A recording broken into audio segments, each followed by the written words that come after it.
Revelation 13:18 is Gematria, or in Greek, the same word is isopsophy. So in the New Testament, which is written in Greek traditionally, the word Gematria means isopsophy. And within the English language, when you learn how to decode the alphabet, there's a reason there's an alphabetic order. Again, the biblical languages, Hebrew, Aramaic, ancient Greek, every letter is a number. And what we have learned through study is that it's the same thing with English. And that's why there's an order to the alphabet. But there is a cipher where you multiply the alphabetic order times 6. And in that cipher, the word isopsophy equates to 666. Again, Revelation 13:18 is a Greek isopsophy riddle. Another word that happens to equal 666 is one that YouTube really doesn't like you to say out loud, so I'll spell it out. It has to do with pokedoke or jam. VACCINATION. That word has this gematria value of 666. And just for the record, Jimmy Kimmel, who broadcasts from the Masonic Temple, he once made fun of this cipher and the fact that these words have that numerical connection. But the point is, understanding this, you can see through the ritualism. The first simulation for the pandemic was given on Mercuralia, May 15th, 2018, exactly 666 days before the pandemic was declared on March 11th, 2020. And of course, 2 years to the day later, Trump would declare Operation Warp Speed on May 15th. We'll get into how Trump runs on MAGA, the highest degree of the Church of Satan, and how the sister simulation of Cladex, which was given 666 days before the pandemic was declared, how it was Event 201 and why it was titled that, and why it was on 10/18, October 18th, like how in the New Testament, Satan comes to earth in Luke 10:18. I don't want to be too long-winded, but I'm going to stay with 666 tonight and help people who are Christian understand why, again, if you have wisdom, you will know how to calculate the number of the beast and why this can be very relevant to your life, potentially even life-saving. Oh, you had time to spare. Okay, I was expecting more. Thank you, You asked Andrew. me to keep it short, so I wanted to keep it short. I apologize.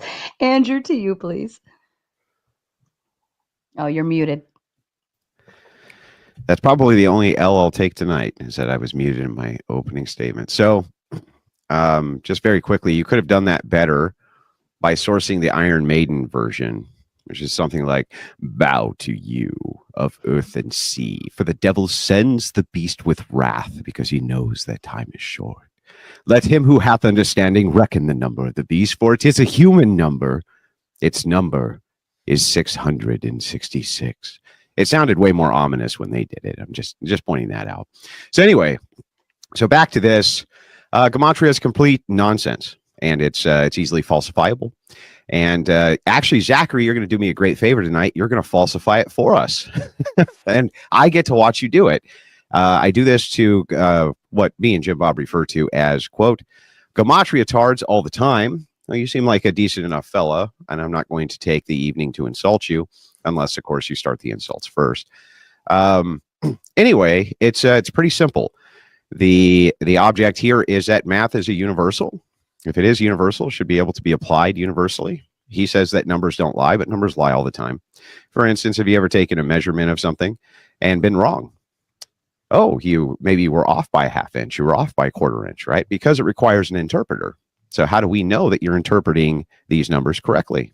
How do we falsify it? In other words, how do we falsify? Like, what can I compare to make sure that we could actually falsify this in a scientific way? Well, you don't have anything. You have nothing. You have a cipher, right? Gematria, in fact, there's multitudes. I have the Gematrinator here. I don't know. You're probably aware of the Gematrinator. It was built in my honor, just if you don't know. Yeah, the Gematrinator. Okay, the Gematrinator has multiple different Gematrination machinations in which we can use. Interestingly enough, though, you also claim that this can only be done in English. What about Old English? I did not claim that. Oh, okay, so it can be done in Chinese, Japanese, dirty knees. Look at these. It can be done in all those. It can be done in all those languages. I specialize in English. I learned about it from a 1926 publication by Manly P. Hall, but just to understand, it didn't start in English. Again, this was part of Hebrew, Okay. Aramaic, All ancient right. Greek, all the Hang biblical on. I languages. wasn't actually asking a question, right? It's my opening statement. I'm Sorry. just pointing this out. So just very quickly, I'm just going to reclaim a little bit of time there. Here's your history of failed predictions, Zachary. Obama's assassination on August 29th, 2014, total failure. Assassination on March 15th, 2015, total failure. You then predicted Obama's assassination October 19th, 2015. Never happened. You predicted the Obama or Trump assassination around 2016 U.S. election. Wrong again. Trump assassination on some unspecified date, right? And then you give a bunch of numbers to go with all these. I don't know why. It's like a weird Illuminati card game that you have. Super Bowl 49 will be the Colts versus the Lions. Yep, you were wrong about that too. You're wrong about 2021 March Madness, right? You've basically been wrong about most of the more credible predictions that I can find you making. Tonight, I'm going to ask you to make a credible prediction and actually back that credible prediction up by giving us specificity. I don't believe that you're capable of giving specificity because I believe that you follow a very traditional mantra of a con artist, which is that you use vagaries, and it is through vagueness that you trick people. And so the second I can get specificity out of you, it now creates a claim which is falsifiable, which is why I don't believe that you'll be able to give us any type of specific claim, thus falsifying your own position. Now, to give you a distinction, if I make a claim as a political pundit, it is true that I definitely could be wrong. But what my claim is as a political pundit is I'm utilizing experience, intuition, and other various social senses in order to come to conclusions, including inductive reasoning. So if I'm wrong, right? Now, it could hit my credibility, I suppose, if I'm wrong too often in predictions in the political arena. I think that that's fair. It would just show that maybe I have bad instincts or bad intuition or very bad inductive reasoning.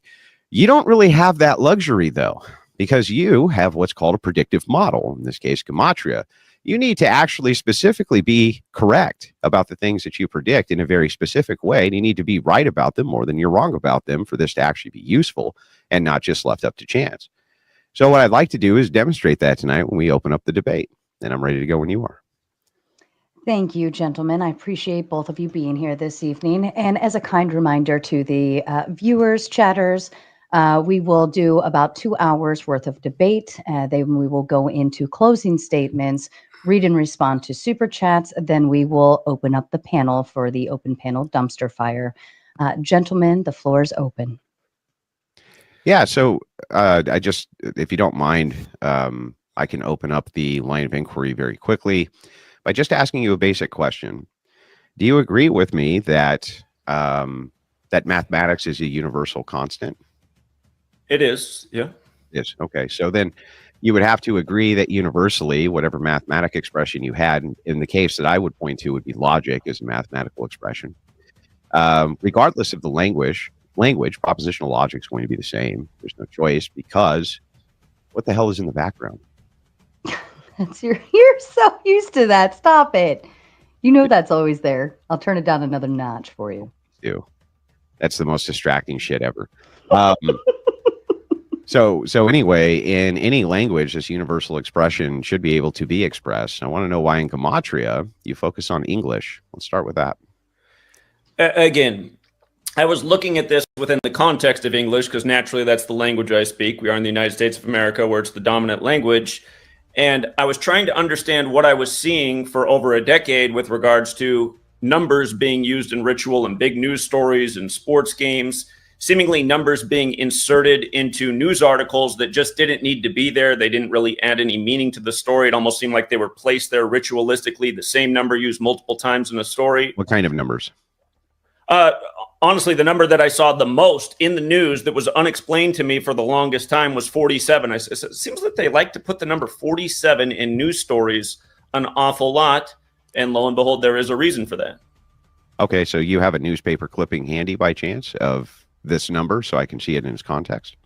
Well, I mean, if you followed my work, I often bring up the ritualism of 47 in the news. I don't have an example right here in front of me at this moment, but for anyone who's followed my work, it's a very recurring pattern. Okay. And just for the record, in Gematria, news happens to equate to 47.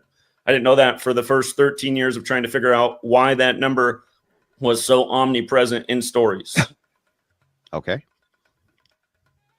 Yeah, go ahead. You were explaining why in English, why you do this in English. Okay, so again, I saw a correlation with this seemingly happening in our country, and I was trying to figure out what it could be about numbers and ritualism. And through my research, I discovered that numbers are important to Masonry. They like to etch on the temple, all is number, the Pythagoras quote. Of course, Pythagoras, a Greek. Some people say he's the first Freemason. The New Testament, the entire Bible is really a book full of numbers. Of course, the fourth book in the Bible is titled Numbers. From learning about Freemasonry, I learned it was based in Kabbalah. Within Kabbalah is where this study of letters and numbers comes from. The physical model for Kabbalah is the tree of life, which is mentioned in Genesis 3:2:2. And the tree of life has 3 pillars and 22 paths. It talks about knowing good and evil. If you look into Kabbalah in the tree of life, there is a normal study, which is about relationship with Creator and the world that you exist within. And there's also something known as the evil half of Kabbalah, which is known as the Clipoth. And for the record, in that same cipher where, the VACCINATION word is 666, so is Clipoth.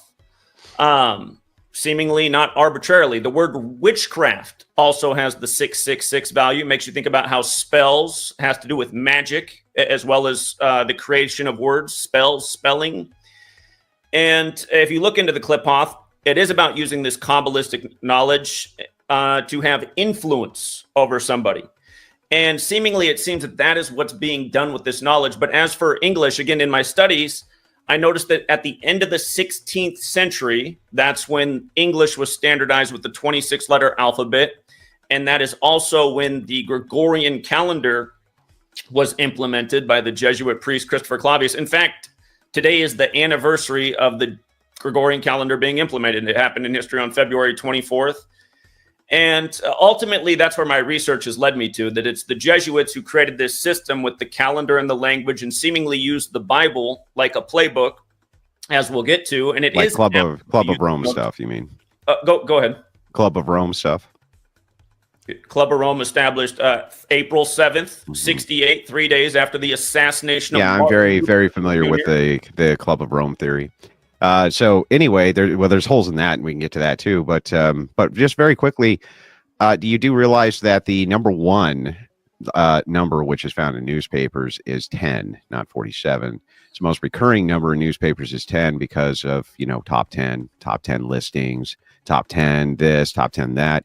I'm not even sure that 47 is in the top 10 of the most recurring numbers inside newspapers. It seems like you're taking that number specifically because you can tie it in with other things that also in some way loosely correlate to 47.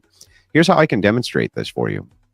Do you have the Gematrinator? Do you believe that the Gematrinator actually, if we feed it various words, can gematrinate their meaning for us? How exactly do you mean that?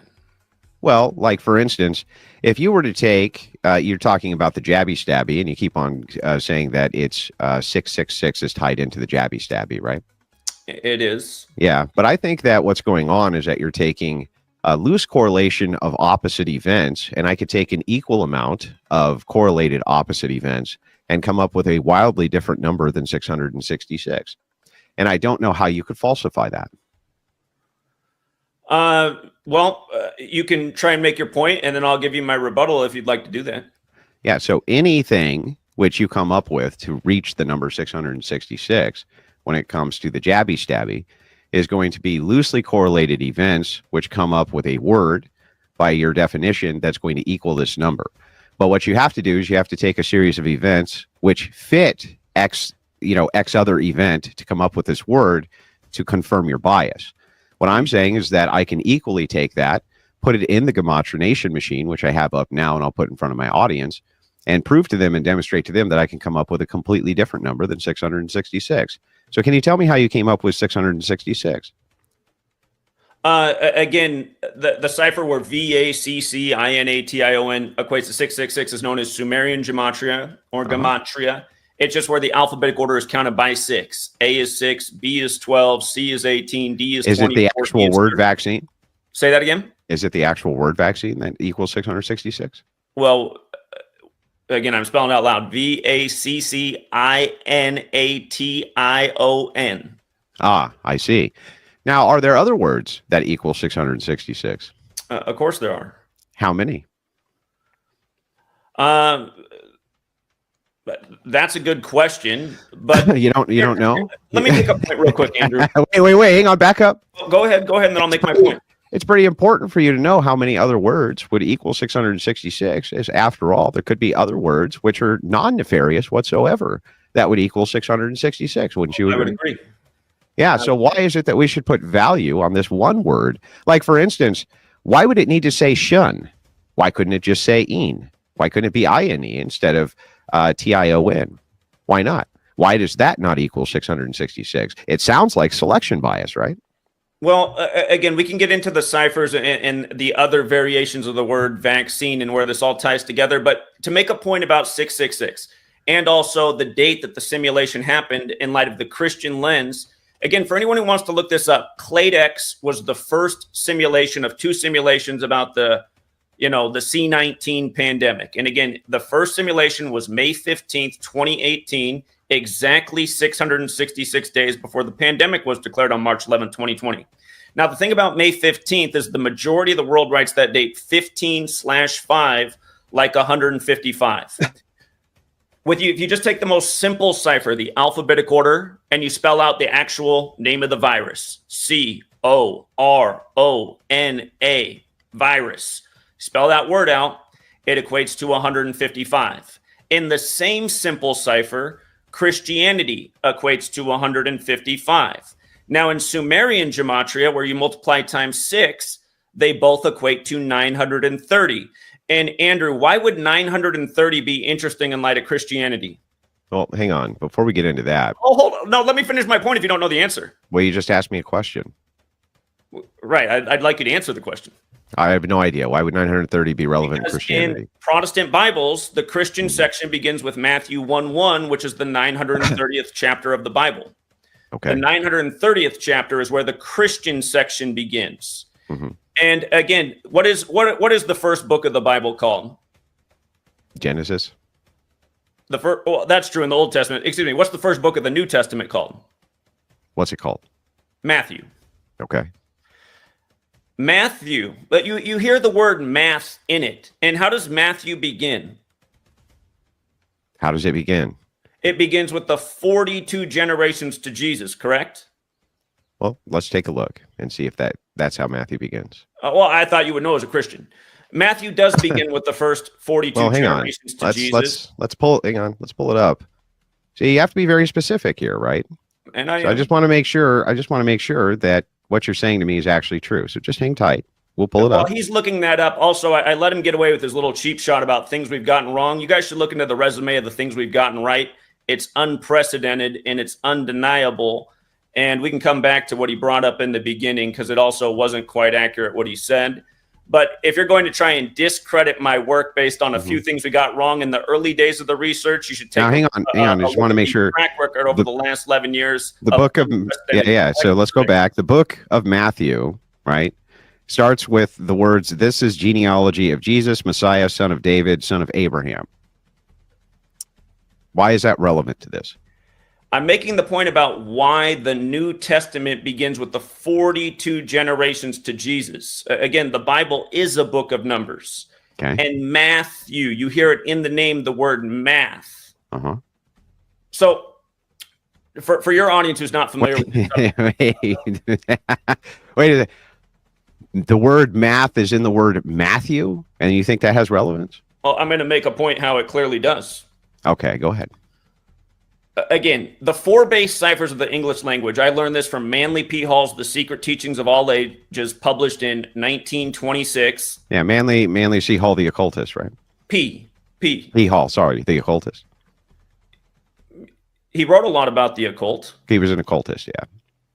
Sure. And a demon summoner. Pulled over by the occult. Yeah, no, he was an occultist himself. That's also true, but I think he was trying to shed light on the fact that the occult is what controls the nation. Can I ask? Okay. So anyway, like it's not the word math, right? It's MATT. H. Right. Right. But We do acknowledge but that. would you disagree that the pronunciation has the word math in it? Sure. So it has Okay. math in it. Go ahead. I'm going to make the point. So Okay. the four base ciphers of the English language are the alphabetic order. A is 1 up to Z is 26. The reverse alphabetic order, Z is 1 back to A is 26. And both orders with numerology applied. So there's four base ciphers. So if you have a word value, you'll get four numerical values. And these systems are related. And it does seem that there's something to all four values. For example, Barack Hussein Obama, if you take the value of his name in all four ciphers and add the four together, the four values equate to 666. It's interesting because the day he was called president-elect, the pick 3 in Chicago, their little lottery, the pick 3 that day was 666. And his birthday is the 216th day of the year, where 6 times 6 times 6 is 216. But coming back to the Matthew part, the word math with the alphabetic order is 42. With the reverse alphabetic order, the word math is 66. Protestant Bibles end with the 66th book. The word New Testament, or the words New Testament, with the alphabetic order and numerology, New Testament is 42. With the reverse alphabetic order and numerology, New Testament is 66. The word new also has the 42 connection. We can come back to the 42, but the point I'm making is, and just for the record, Matthew equates to 27, like there's 27 books in the New Testament. Yeah, but how come we don't? Yeah, so how come you're using for this 66 books instead of 27 books? Well, there's 66 books in the whole Bible. There's but there's 26. There's 27 books in the New Testament. Correct. Matthew. So how come? So how come we side with 66 over 27? Well, I'm just looking at the complete Protestant Bible. Yeah, but why? Because that's the way the book is. Yeah, but why are you looking at that is my question. So again, it sounds to me like you're tying unrelated facts together for no particularly good reason. What is the relevancy of the Bible itself the Protestant Bible having 66 books? How is that actually relevant? Why shouldn't we instead say, no, the Protestant Bible has 27 books, and then the Old Testament has X amount of books, and then we decipher it that way rather than using 66? It is one complete text. I mean, it's hard to get a Bible that's just the New Testament. I have No, it a King isn't. James version right here. Yeah, it's not hard to King get a James. Bible that's just the New Testament. That's not true. One. Just and two, for the record about what I'm saying, again, the King James Bible. Why do we go? Please answer my question. This is my question. I'm going to repeat it for you. Why is it that when you put the cipher together, you don't go with the 27 books of the New Testament instead of going with the 66 books total? Why instead go with the 66? How did you come to the realization you should go with 66 instead of 27? If you can give me a minute here to answer your question and put it together, I just want you to see how it's all connected. So I'm sure you're aware of the star athlete who's known as King James, correct? LeBron James played for the Cavaliers in history named after King Charles, who was the son of King James. LeBron, when he won his first NBA Finals. I've never heard anybody call LeBron James King James, dude. Ever. That's his nickname, King James. He won the only final for the Cavs on the real King James's birthday, June 19th. So I don't watch sports. You could be right about this, that his nickname is King James, right? You could be, and I could just not. Please just listen. Hang on. It's really important that we go through this an item at a time, because you do like to do this thing, sir, and you can't say I haven't given you plenty of speaking time. But I actually really do need you to concisely tie these points together for the purpose of the debate, or we can't get anywhere. I'm going to. Do it concisely, please. Go ahead. I'm going to, because what people need to understand about my work is I'm showing how these people use the Bible as a playbook in ritualism, from the news, like a Scandemic, to your rigged sports leagues, to a 9/11, for example, where the Tower of Babel story ends in Genesis 11:9. Just please answer the question. That's all I'm looking for. Just looking for the answer to the question. King James was born in 1566, okay? Okay. LeBron equals 66. LeBron James also equals 66. The first time LeBron won a finals, they just happened to shorten that season to 66 games. Just so happened to be that way. The first time that King James wins the finals. And of course, they do call him King James. I'm sorry you don't know that. His first ever NBA game was against the Kings. Yeah, but they also call him the Akron Hammer and the L Train. Why don't you go with those? All of these things do apply.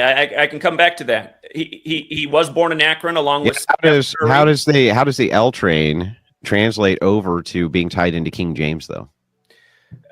Just let me finish this point about 66 and 27. Mm-hmm. When he won the finals for the Cavs on the real King James's birthday, June 19th, 2016, that was LeBron's it was the Cavaliers' 103rd game of the season, which is the 27th prime number. LeBron scored 27 in the game, and 27 days later, his father died, who was Nate Thurmond, who was born in Akron along with him and Steph Curry. And Stephen, if you look up the meaning of that name, it means crown, which fits in with the king. Also, if you look what happened before LeBron won that game, the actor Anton Yelchin died at 27. And if you look at the day he was born, the date of numerology for his birth was also 103.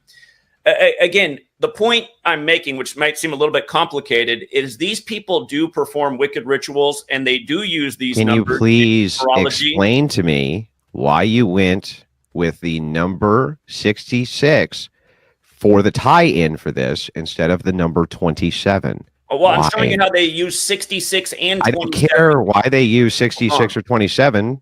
Can you repeat my question to me so I know you understand it?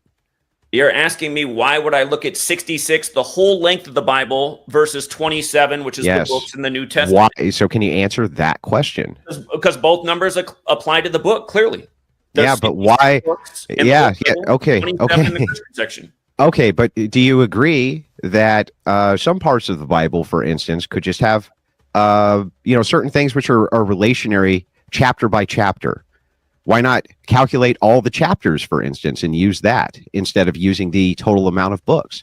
Why is it that you use you use the totality, you say 66, or then you say 27? Why not calculate it chapter by chapter instead? Or how about a calculation of every single word that's printed in there? Or how about the calculation of every single word that's printed in there in Old English versus the new English version? Why not utilize those things instead of this? The reason I'm asking the question of why you use this as the foundation is so that I can make a determination as to whether there's good reasoning behind why you actually did that, or if you're just utilizing it so that you can correlate it with other loosely correlated facts, many of them not even correlated, in order for you to affirm your bias. So why did you go with that specifically? Why? Because they are pertinent numbers to the book. And for anyone who knows about the Bible, the New Testament is based in the Old Testament, including Revelation being entirely based on what's in the Old Testament. And just for the record, that doesn't answer the question, dude. That doesn't tell me why you're using that. So the foundation for this, you start with this, right? It's interesting that the Bible has 66 books. The Protestant Bible has 66 books. Why is that interesting? Well, it's interesting because of these other loosely correlated facts that I can calculate out to 66. But we haven't answered the question as to why it is that the Bible having 66 books has any fucking relevancy to anything in the first place other than you want it to. Well, 66 is the 11th triangular number. And in numerology, 11 is the master number. And just for the record, your spiritual figure, Jesus, which is not his traditional name, it's the newer, more invented English name, Jesus has 11 encoded in it. And for the record, Revelation equates to 121, which has a square root of 11. So a major emphasis on 11 in the spiritual figure of the New Testament, the 66th book. It's not answering my question of why you're using the Bible as a foundation, 66 books to begin with. Why? Because that's how many books it is. And but that doesn't mean anything. It's like me saying this, okay? So if I were to say to you, there are 20 cigarettes in a pack, right? There's 20 cigarettes in a pack. And if I add that 20 cigarettes in a pack to the 12 beers that are in this 12 pack of beers, I get this number. And that's correlated with blah, blah, blah, blah, blah, blah, blah. That's all well and good. But why did I start with using the cigarettes in the pack to begin with? Why? That's my question to you. Foundationally, why are you starting with this at all? So for people who do not understand where this knowledge comes from, it is pertaining to the Bible. Traditionally, this study relates to the Hebrew alphabet and the Torah, the first 5 books of the Bible. It's very obvious that as time went on and this knowledge spread, for anyone who looks into the Templars, the story is that they brought back this knowledge from the Holy Lines after the Crusades and brought it to the church. It appears that the English language, along with the calendar, was a newer invention of this system, truly a system put in place, and seemingly for world domination, because this code traces all through history from the end of the. Why are we starting with the Protestant 66 books of the Protestant Bible? Why are we starting with that as a baseline to build these numbers up to begin with? Why?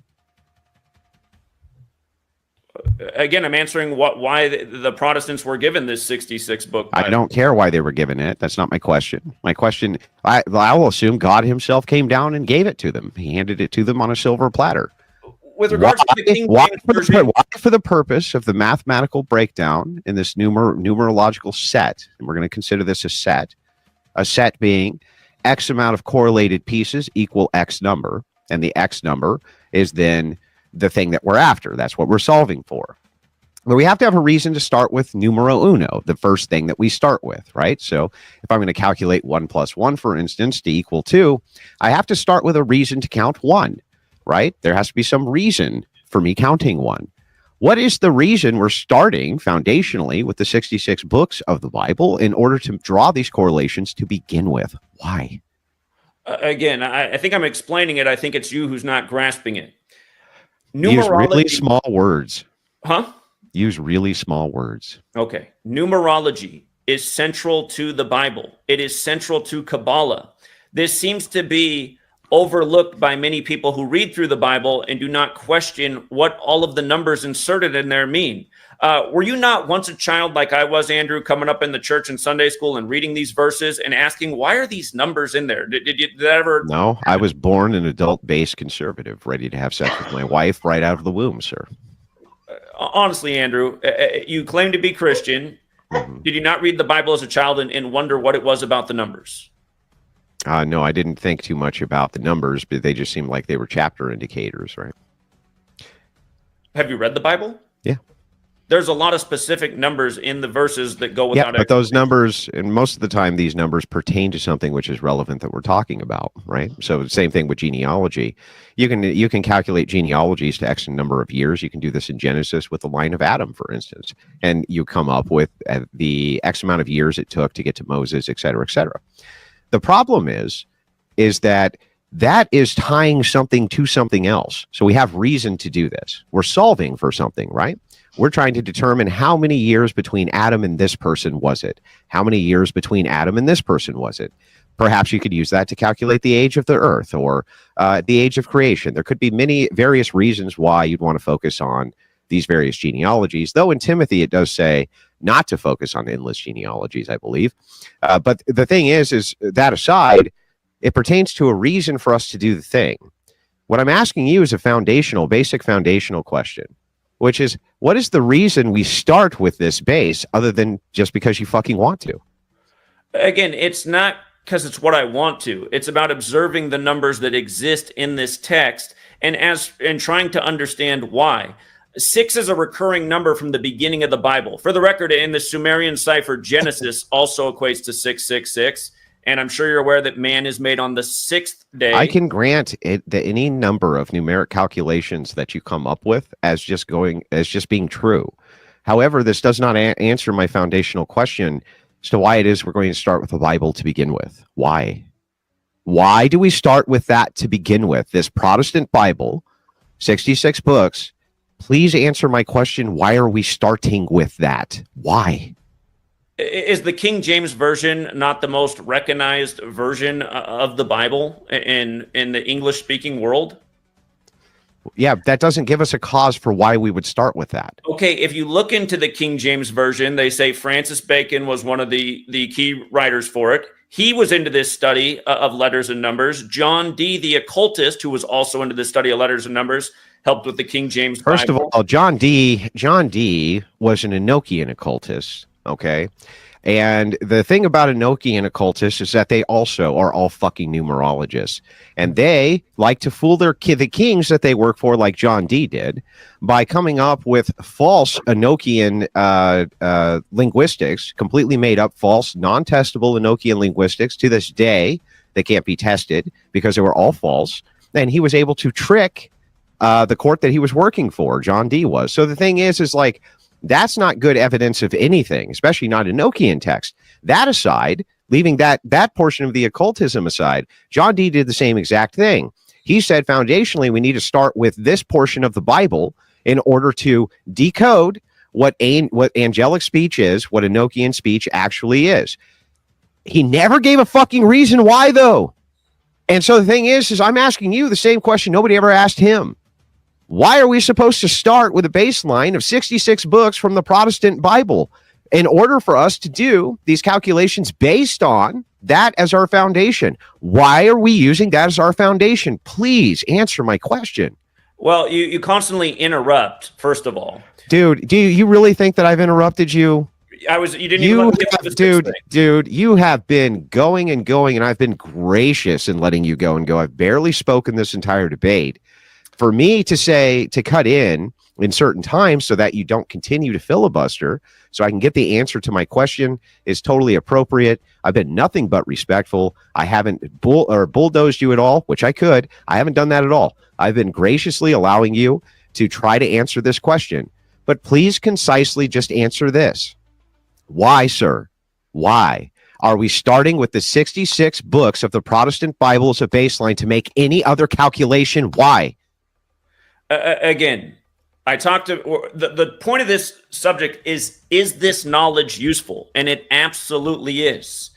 Understanding that these people are using the Bible as a playbook, and largely the King James Version, because of the occultists who are tied to it from the beginning. See, you're trying to downplay because you're like, I don't care what they said. That's your perspective. I haven't downplayed anything. Again, hush. What did I downplay? Hush, please. 6 from the beginning. You're not answering my question, dude. Andrew, in what verse does God regret making mankind? What verse? In what verse does God regret making No mankind? idea. What verse? In the beginning of the Bible. Okay, what verse? Genesis 6:6 is where it begins, that God regrets. Yeah, what verse? Huh? What verse? I just answered what verse. What is it, Genesis 6:6? Are you sure? Yeah. That's what he said, Genesis. Are you sure that's the verse? Yeah. Are you positive? In Genesis 6:6, God expresses that he regrets making mankind. Okay. Go ahead. The point is, 6 is recurring throughout the book. I told you, 66 is the 11th triangular number. Maybe you didn't understand what that meant. 11 is the master number in numerology. It's a rep digit of 1, like 66 and 666 are a rep digit of 6. Numerology. Okay. Why are we starting with the Bible for any of this? Why? Because that's where the knowledge originates from. So the Bible is the source of all knowledge. I didn't say that is necessarily true, but what is the source of all knowledge? What is the source of all knowledge? I don't know if there's one source of all knowledge. Then why are we starting with this Bible? Because the people who rule this nation, rule this world, which is the church, they use it ritualistically in a mocking fashion.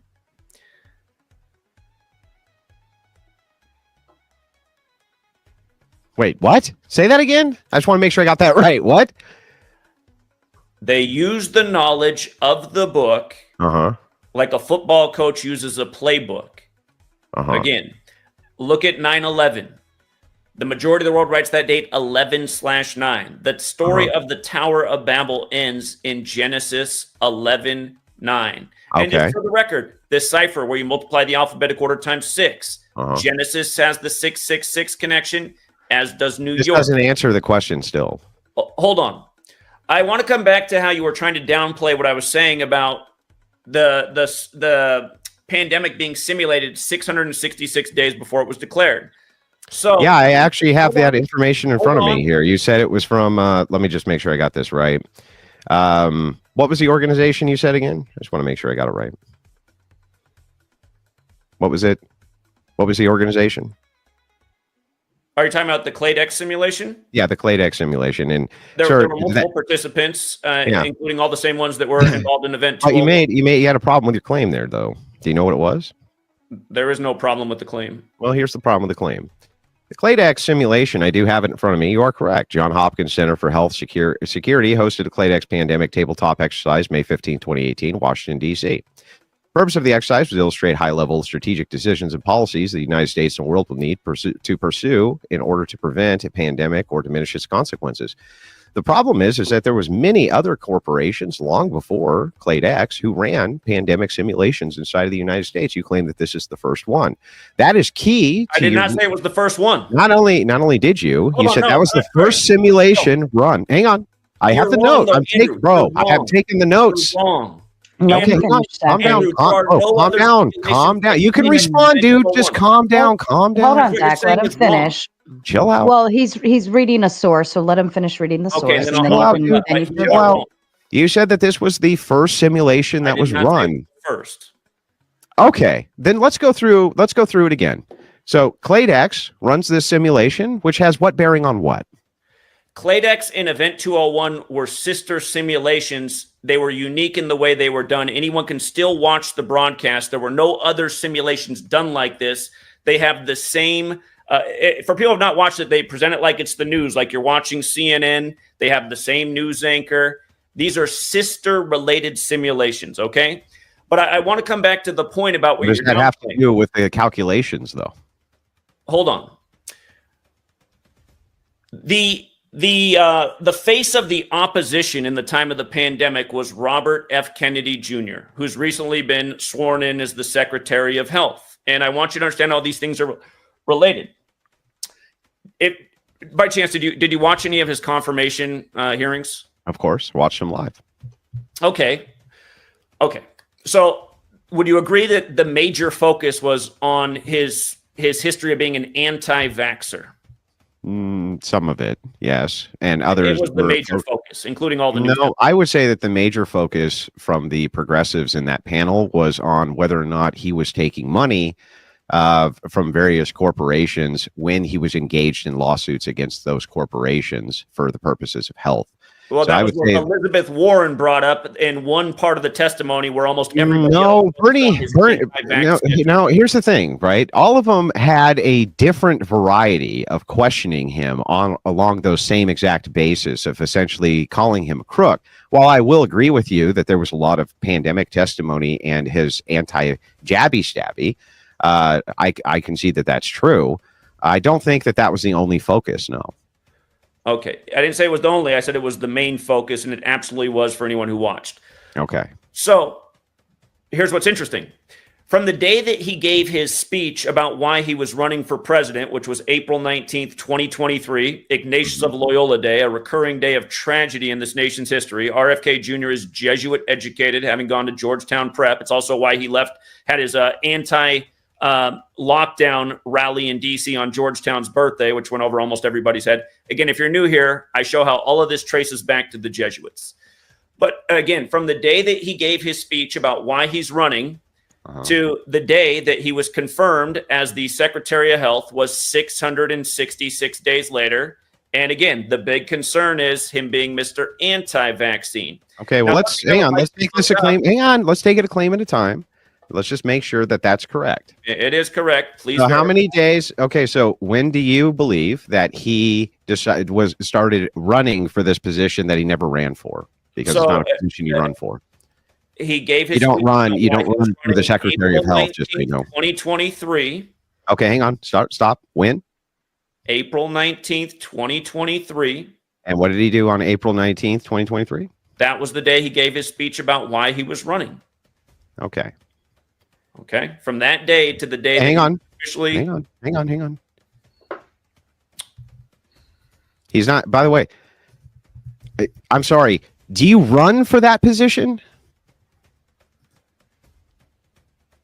What do you mean? You run for that? Do you run for that position? Is that a position you run for? He announced. Are you elected for that position? He announced why he was running for president. Right. But there was discussions. He was approached with this multiple days before he ever made this announcement. Why don't we go with that date? Because then it wouldn't equal 666, would it? Again, I will bring it all together for you. Hey, just tell me, hang on, listen. I don't need you to go on a wild diatribe. I want you to specifically answer the questions I asked you, please. Why, sir, didn't you go with the multitude of weeks before when he was approached by President Trump's team to take this position? Why would we not use that as the starting date rather than the speech when he made the announcement? Can you explain that to me? I can bring that piece in, absolutely. But let's go through the full thing here, okay? Okay. So, 666 days from his speech for why he's running to the day that he becomes the health secretary. He didn't run, sir. He didn't run. The day he announced he was running for president. Oh, I'm sorry. You're talking about who now? RFK Jr. You're talking about RFK Jr. running for president? He announced he was running on April 19th, 2023. Oh, you mean for president? Yes. Okay, I thought you were talking about health secretary. And for the record, that date had 66 numerology, like number of the beast equals 66, like New Testament equals 66, like math equals 66. Math's also 42, like New Testament, like the beast rules for 42 months, like the word vaccine equals 42, like Jesuit equates to 42. Coming back, though, listen and follow the thought. Okay. If you go back and look, RFK Jr. put out a video last year on social media, July 2nd, 2024. RFK Jr. the Snake is what the video's titled that he put out. His testimony or his hearing began the first day of the year of the snake, January 29th. And of course, the snake is associated with Satan, the serpent. Stop, dude. Stop. Please answer my question. I'm going to ask it again. Why is it that in order to equal 666 days, you're talking about RFK being the health secretary to reach the number 666? Yes or no, please? Yes or no? Okay.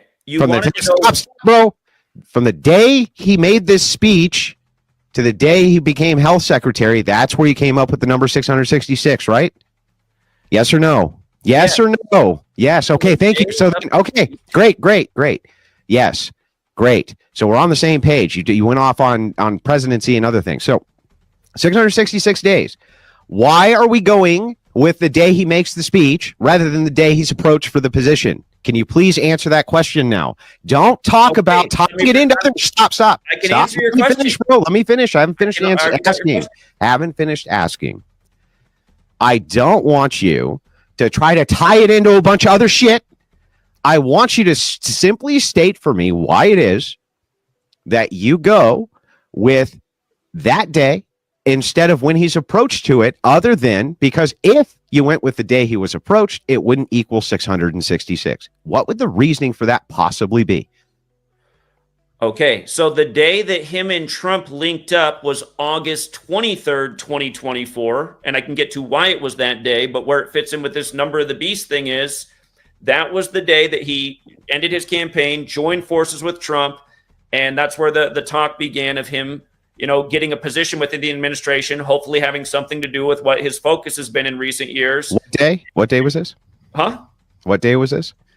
RFK Jr. dropped out of the race and endorsed Trump Friday, August 23rd, 2024. Okay, and if we go ahead from August 23rd, 2024 to when he was confirmed as the health secretary. On February 13th. How many days was that?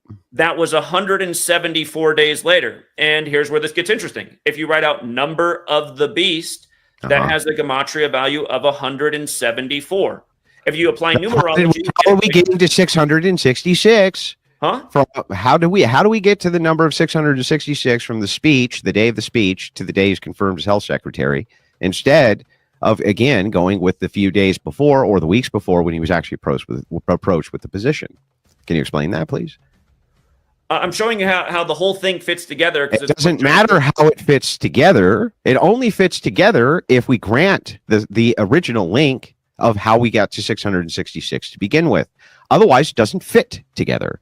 So the thing is again, hang on. I'm not going to grant your presupposition that this is true. I, in fact, dispute that it was 666 days because I would prefer to go with the 10 days before when he was approached or the 20 days before when he was approached. Why would I be wrong to do that? Why? The day that goes down is the day that he announced his candidacy for president was April 19th, 2023, when he gave his speech about why he was running. And one of his key reasons he expressed was because he wanted to change the nation's health. Yeah, but why would I be wrong in going with a different day that happened before when he was approached for such a position? Okay, so here, to entertain your idea and show you how all these things fit together. It doesn't matter. Stop. Listen, I need you to understand why it is that it's irrelevant how these puzzle pieces fit together if the supposition of piece A, right, doesn't fit to begin with. This means that every other supposition you make off of your first supposition doesn't fit already. So we're going to take this line by line to see if any of these fit to begin with. First and foremost, how do we get to 666 days? Please answer that question. Let's start with that again. And running in for this race for a place in federal office to the day that he was appointed to a place in the federal office was exactly 666 days later. Yeah, but it was also the start of the American Revolution, Waco siege, Oklahoma City bombing, all sorts of different things, right? Because every day on the calendar actually has some significance. If you want, if you want to look at it that way. But also, again, why should we go with the day that he announced instead of the previous days where he was approached? For instance, let's see if we can find out when was RFK approached for the Secretary of Health position. Andrew, I know what day he filed his paperwork to run. Yeah, but what day was he approached? What day was he approached? What day was he approached? Part of the record. There's the day he filed his paperwork.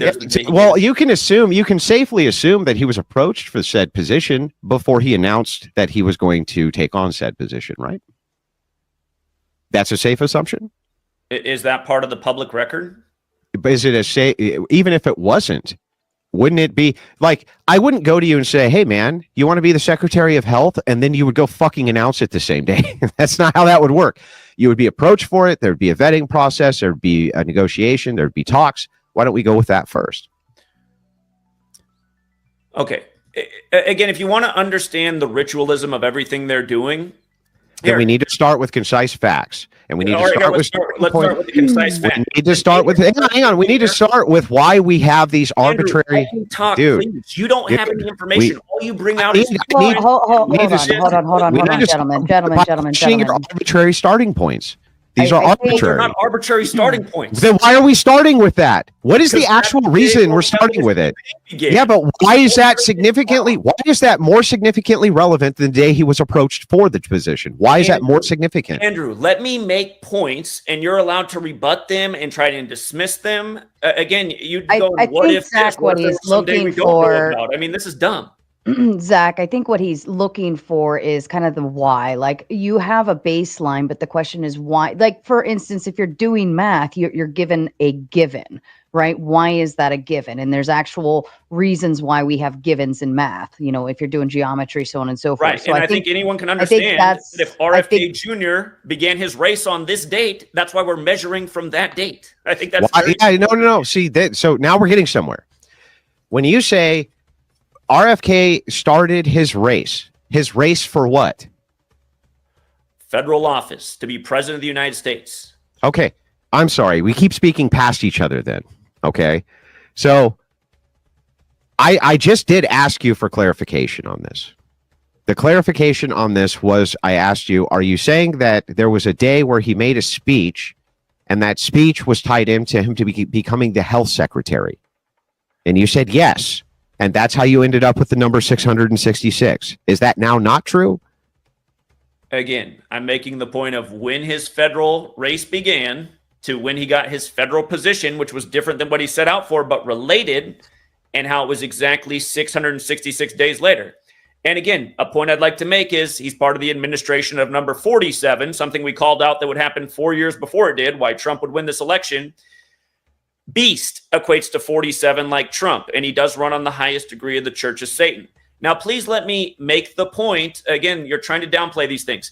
For you guys to understand how connected all this stuff is, the day that RFK Jr. dropped out and endorsed Trump, that was the 220th day of RFK Jr.'s age. Donald John Trump equals 220, like how Inauguration Day is 220 days after his birthday. And the official title of RFK Jr.'s position is Secretary of the Department of Health and Human Services, which equals 220. Not to mention there's 220 Republicans in the House, giving them the majority in the House. Okay. Like, you learn this code. Yeah, great. Can we? You can see through how. So we're not talking past each other. Can I just get this clarified so that I understand the actual position, right? Because I'm not even sure right now I even actually understand it. Okay. I think maybe we're speaking past each other. Maybe that's an actual problem happening right now. How do we get to the number 666? Is that when RFK is announcing he's running for president to the day that he becomes health secretary? Or is that the day that he gives a speech on becoming a health secretary until the day he becomes health secretary? I don't know how many times I have to answer the question, Andrew. This is wasting time. There's so much. I just want to make sure I'm clarified on this. 1,000 times, Andrew. He Tell me announced again. he was running for president on April 19th, officially putting his hat in the federal race. Okay. 666 days later, he gets a federal position based on this. Okay. I understand.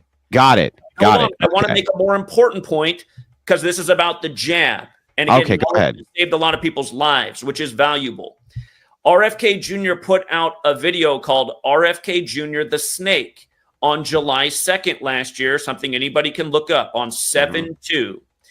And the thing about jabs is the schedule, which has been for more than a decade, is by the time you're age 18, you now get 72 jabs. 72, which isn't an arbitrary number. It's a number that's related to Kabbalah in the Goetia. There's 72 names of God in Kabbalah. How many jabs for what? Huh? How many jabs for what? If you're a child coming up, there's 72 recommended jabs by the time you're 18 years old. Okay, go ahead. So again, this 72 number is related to that.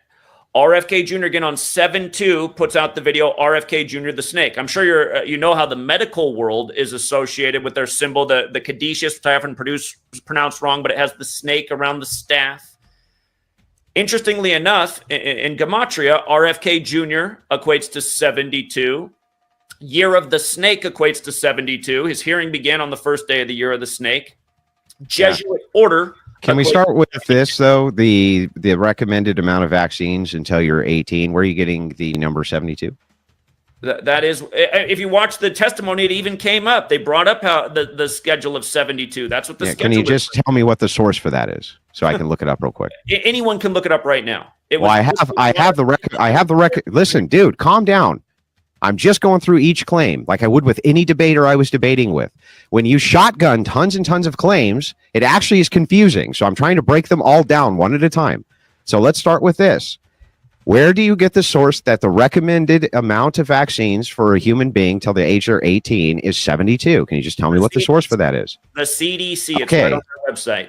Okay, where on their website? What's the subcategory breakdown real quick? Just real quick so I can pull it up. So we're following along. Andrew, it's not that hard. Do you have it in front of you?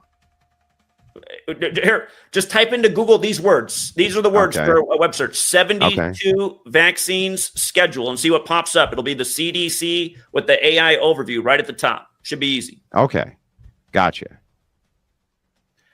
Okay. Now, 72 is not an arbitrary number. There's a reason we got the first. I actually don't see this from the CDC here. Just so you know. That's not actually what I see. So I want to make sure that we're on the same page, that I can confirm that there's supposed to be 72 vaccines by the time you're 18 years old. And I actually can't find that information. I would like to real quick before we move on. Well, you can search for it and do a debate rebuttal if you think it's wrong. It's not. So I pulled it up on my end. So far, I'm seeing not 72. So far, I'm seeing 16 total. 16 is what I keep saying. Yeah. Breaks, and that includes the vid vaccine. That word.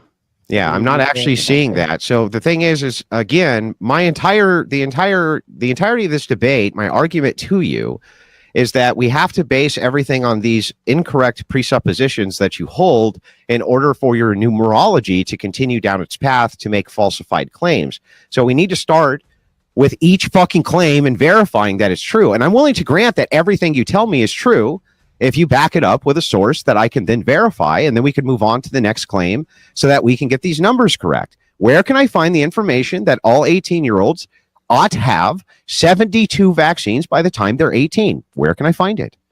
Again, you can do a web search. If I'm mistaken, you can say that I take the L in this part of the debate, but that information is out there. It was literally brought up in the hearings with RFK Jr. And I just want people to understand that 72 is not an arbitrary number. Again, it is the Jesuits. Yes, but now it is an arbitrary number because you just brought it up as being a vaccine protocol, which is what you're basing these other numbers on. And you can't actually demonstrate for us that that is true. Again, I just told you what to search, and it pulls up right on my end of the thing. Can you share your screen? Here.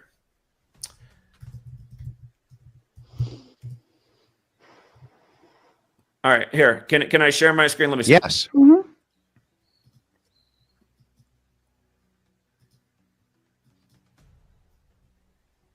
You got a real deer in the headlights look right now. It's right The up here. recommended vaccination schedule for individuals age 72 years and older may depend on individual.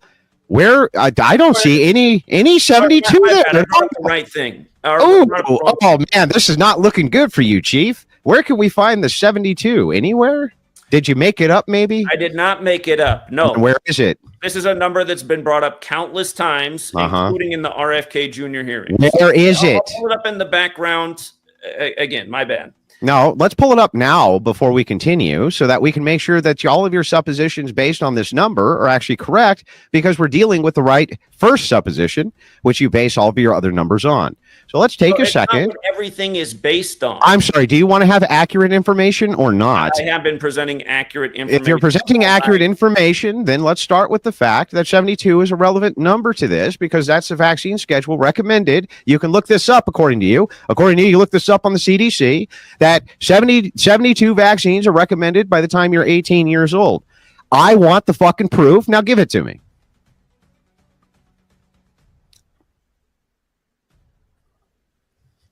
While I'm looking it up, again, to explain the significance of 72, it is not an arbitrary number. Our last two presidents are both Jesuit educated. Both President Biden and President Trump happen to equate to 72, as does Jesuit order. There's a reason we got the first Jesuit Pope on the 72nd day of the year, March 13th, 2013. There's a reason, because they're a sun cult and the sun moves 1 degree on the astrological. Hang on, let's stop. Let's stop while you're looking this other one up. When did we get the first Jesuit Pope? All right, here it is. Okay. All right, so it's 72 doses of 17 different vaccines. So that is the discrepancy. 72 doses of 17 different vaccines. Pull it up. Vaccine recommendation. Okay. By the summer 2022, CDC recommended that children get 72 doses of 17 vaccines. So that's a whole different claim than 72 vaccines, isn't it? Well, it is 72 shots at the end of the day. So, but it is. Yeah, but dude, like some things, like the flu shot, for instance, right? You're supposed to get that every single year, right? That would account for multitudes of doses, perhaps. I don't think you're supposed to. That's what they recommend. I'm not saying that it's an odd claim that you think people should do it. I'm just saying that it makes sense within the confines that you would have multiple doses of a similar vaccine for things like the flu. That is not the same claim as 72 Hang on. The point and Stop, bro. My turn, bro. Stop. You were factually incorrect, and you're basing it. Hang on, you're basing in numbers on incorrect information. Let's start with Jesuit Pope. When was the first? Yes, what you said was not factual. You claimed slightly incorrect. It is so not factual. So anyway, real quick. Shots. Now, every single subsequent claim you make, I'm going to verify, just like I did this one, to make sure that your suppositions are okay. So, first Jesuit Pope is when? March 13th, 2013, the 72nd day of the year. Okay, it's March what? 13th, 2013. And for the record, that date can be written 3-13-13 in prime numbers. 3 is the second prime, 13 is the sixth prime. So the date has a relationship with 266. You're talking about Pope Francis? Pope Francis, the first Jesuit Pope. Okay. The Jesuit motto, Isus Salvator Salvator, equates to 266. 266th Pope. He went. And what's on the 266th day of the year? Yeah. What's Pope Francis's ethnicity? Do you know? He's from Argentina. Yeah, we nailed the World Cup, the one day after his 86th birthday, where his Argentina won it for the first time. How come we don't go with the France. fact? How come we don't go Andrew, with Andrew, your little snarky thing about things I got wrong back in 2014 was so lame, dude. Do you know how good the record of predictions is? Do some better research, because you're going to get smoked if you want to argue that my prediction track record's not very amazing. No, I won't. Just like I'm not going to get smoked in this debate. You're of the already predictions getting smoked. You don't even know your own Bible. You haven't won a single point. No. Andrew, You think that sequence memorization of specific biblical passages in order to affirm a consequent that you want means that I don't know the Bible? This is interesting because all I do is allow you to go ahead and tell me what you think this interpretation means, what the verse is, so that we can decipher if you're correct or not. When you're talking about Pope Francis, why do we go with the fact that he's a Jesuit instead of the fact that he's Argentinian? Why not? Why don't he's the first Jesuit Pope? But why not the first? Why don't we go with the ex? He said, he's the first Pope who's Argentinian. Let's talk about that. Okay. First Jesuit Pope and the first to live at Suite 201 at the Vatican. This is going to come back to the 666 point, and the Jesuits being responsible for this. If you look it up, Pope Francis, first Jesuit Pope, first to live in Suite 201, if you want to look it up. Okay. His birth name, Jorge Mario Bergoglio, equates to 201, just like Ignatius of Loyola equates to 201, and that's the founder of the Jesuits. If you write out the Jesuit order, it equates to 201. If you look from Martin Luther penning the 95 Theses to the Jesuits being created August 15th, 1534, it is 201 months and days later. If you look hang on, I'm sorry, I just want to correct this. I just looked this up. The article actually says that the doses altogether are 60, not 72. So the article that you sourced was actually not factual. Here, I can pull it up for you just so you know. Well, then what was also in the testimony with RFK Jr., if anybody wants to go back and watch it, is also not factual then, because the 72 was brought up. Yeah, so just real quick, fact check. Children do not receive up to 72 doses of recommended childhood vaccines between birth and age 18. So you can find this from Lead Stories, fact checkers. The claim appeared on an Instagram post on June 21st, 2022, under the title, "Has the childhood vaccine schedule changed?" And that's what you pulled up was, it's so funny. This is what the post looked like on Instagram, right? Anybody can source this right this second, including you. And it's actually factually incorrect. It only equates to 60 doses, not even 72. So even that presupposition is incorrect. Again, what I read from is from the website National Vaccine Information Center. I'm just telling you what they actually equal up to, and you only showed a part of that article. You didn't show all of it. It said by the summer of 2022, the CDC recommended that children get 72 doses of 17 vaccines between. Well, that's not what the recommendation is right now. Huh? That's not what the recommendation is now. Again, 72, very specific number. One that was wrong. That was wrong that you came up with. Very pertinent to the ritual with RFK Jr. and the focus on this and what recently happened in history. This isn't worth splitting hairs over, though. It's worth splitting hairs over because if you have a supposition, which you base all of the suppositions on, that is incorrect, it brings into question. It brings up into question all other suppositions which you make based on the false information. Now, back to our first Jesuit Pope. Go ahead. Okay, so again, just to make sure we're good here, Jorge Mario Bergoglio, 201. The name of that apartment, Domus Sanctae Marte, also equates to 201, like the Jesuit order, like Ignatius of Loyola. There's a lot of 201 with the Jesuit history. Again, look into their suppression. They were preserved by Catherine the Great with 201 Jesuit priests. The simulation that was put on the day the military world games began in Wuhan, China. It was called Event 201, and the leader of that situation or that simulation was Klaus Schwab. Klaus Schwab, Jesuit educated from the Bavaria area where the Illuminati was founded by the Jesuit Adam Weishaupt. Okay, hang on. Let's stop again. We're going to have to check each of these claims, but I let you make a good deal of them. How many priests did Catherine have? How many did you say? 201. 201 what? Priests. Jesuit priests? The order was preserved with. Under Catherine, right? Catherine the Great of Russia. Okay, and you can back this claim up? Absolutely. It's written about in a Jesuit text. Let me see. I have to go through my notes. I've covered this many a times over the years. It's referenced in my book, Number Games, and in the title of the book that it's written in. And just for the record, while I'm looking it up, you can look into the day that Biden and Putin met to discuss the tension with Russia and Ukraine before the war began. Catherine the Great of Russia had 97 Jesuit priests in her domain after she acquired White Russia in 1772. Huh? Catherine the Great of Russia. Is that who we're talking about? Her husband died on July 17th. Yeah, 97 Jesuit priests in her domain after she acquired White Russia in 1772. What is it? 97. What's 97? She had 97 Jesuit priests in her domain after she acquired White Russia in what I'm 1772. from is from a text written by a Jesuit about the 201 Jesuit priests. Yeah, that's great, right? So you're talking about, okay, I think I found your source here. Catherine the Great of Russia saved the society almost single-handedly. She protected 201 Jesuits she had acquired 1772 with the first partition of Poland. Insisted they continue to work their apostolic. Okay, so that's a different claim altogether.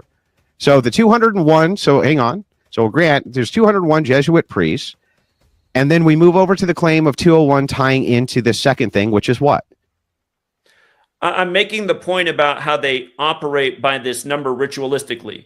Coming back to the pandemic. No. What you've done is you've said 201 operates in this category. There's 201 things here and 201 things here. You haven't tied in how they're related. I am bringing it together how they're all related. I just want to know how those two events are related. Which two specifically? So you said there's 201 Jesuit priests under Catherine blah, blah, blah. And then over in Wuhan, China, there's 201 blah. How are those two things related? No, I'm saying that the Jesuit Klaus Schwab, who runs the World Economic Forum, was the main spearhead sponsor of Event 201. For the record, the co-sponsor was Bill Gates. Okay.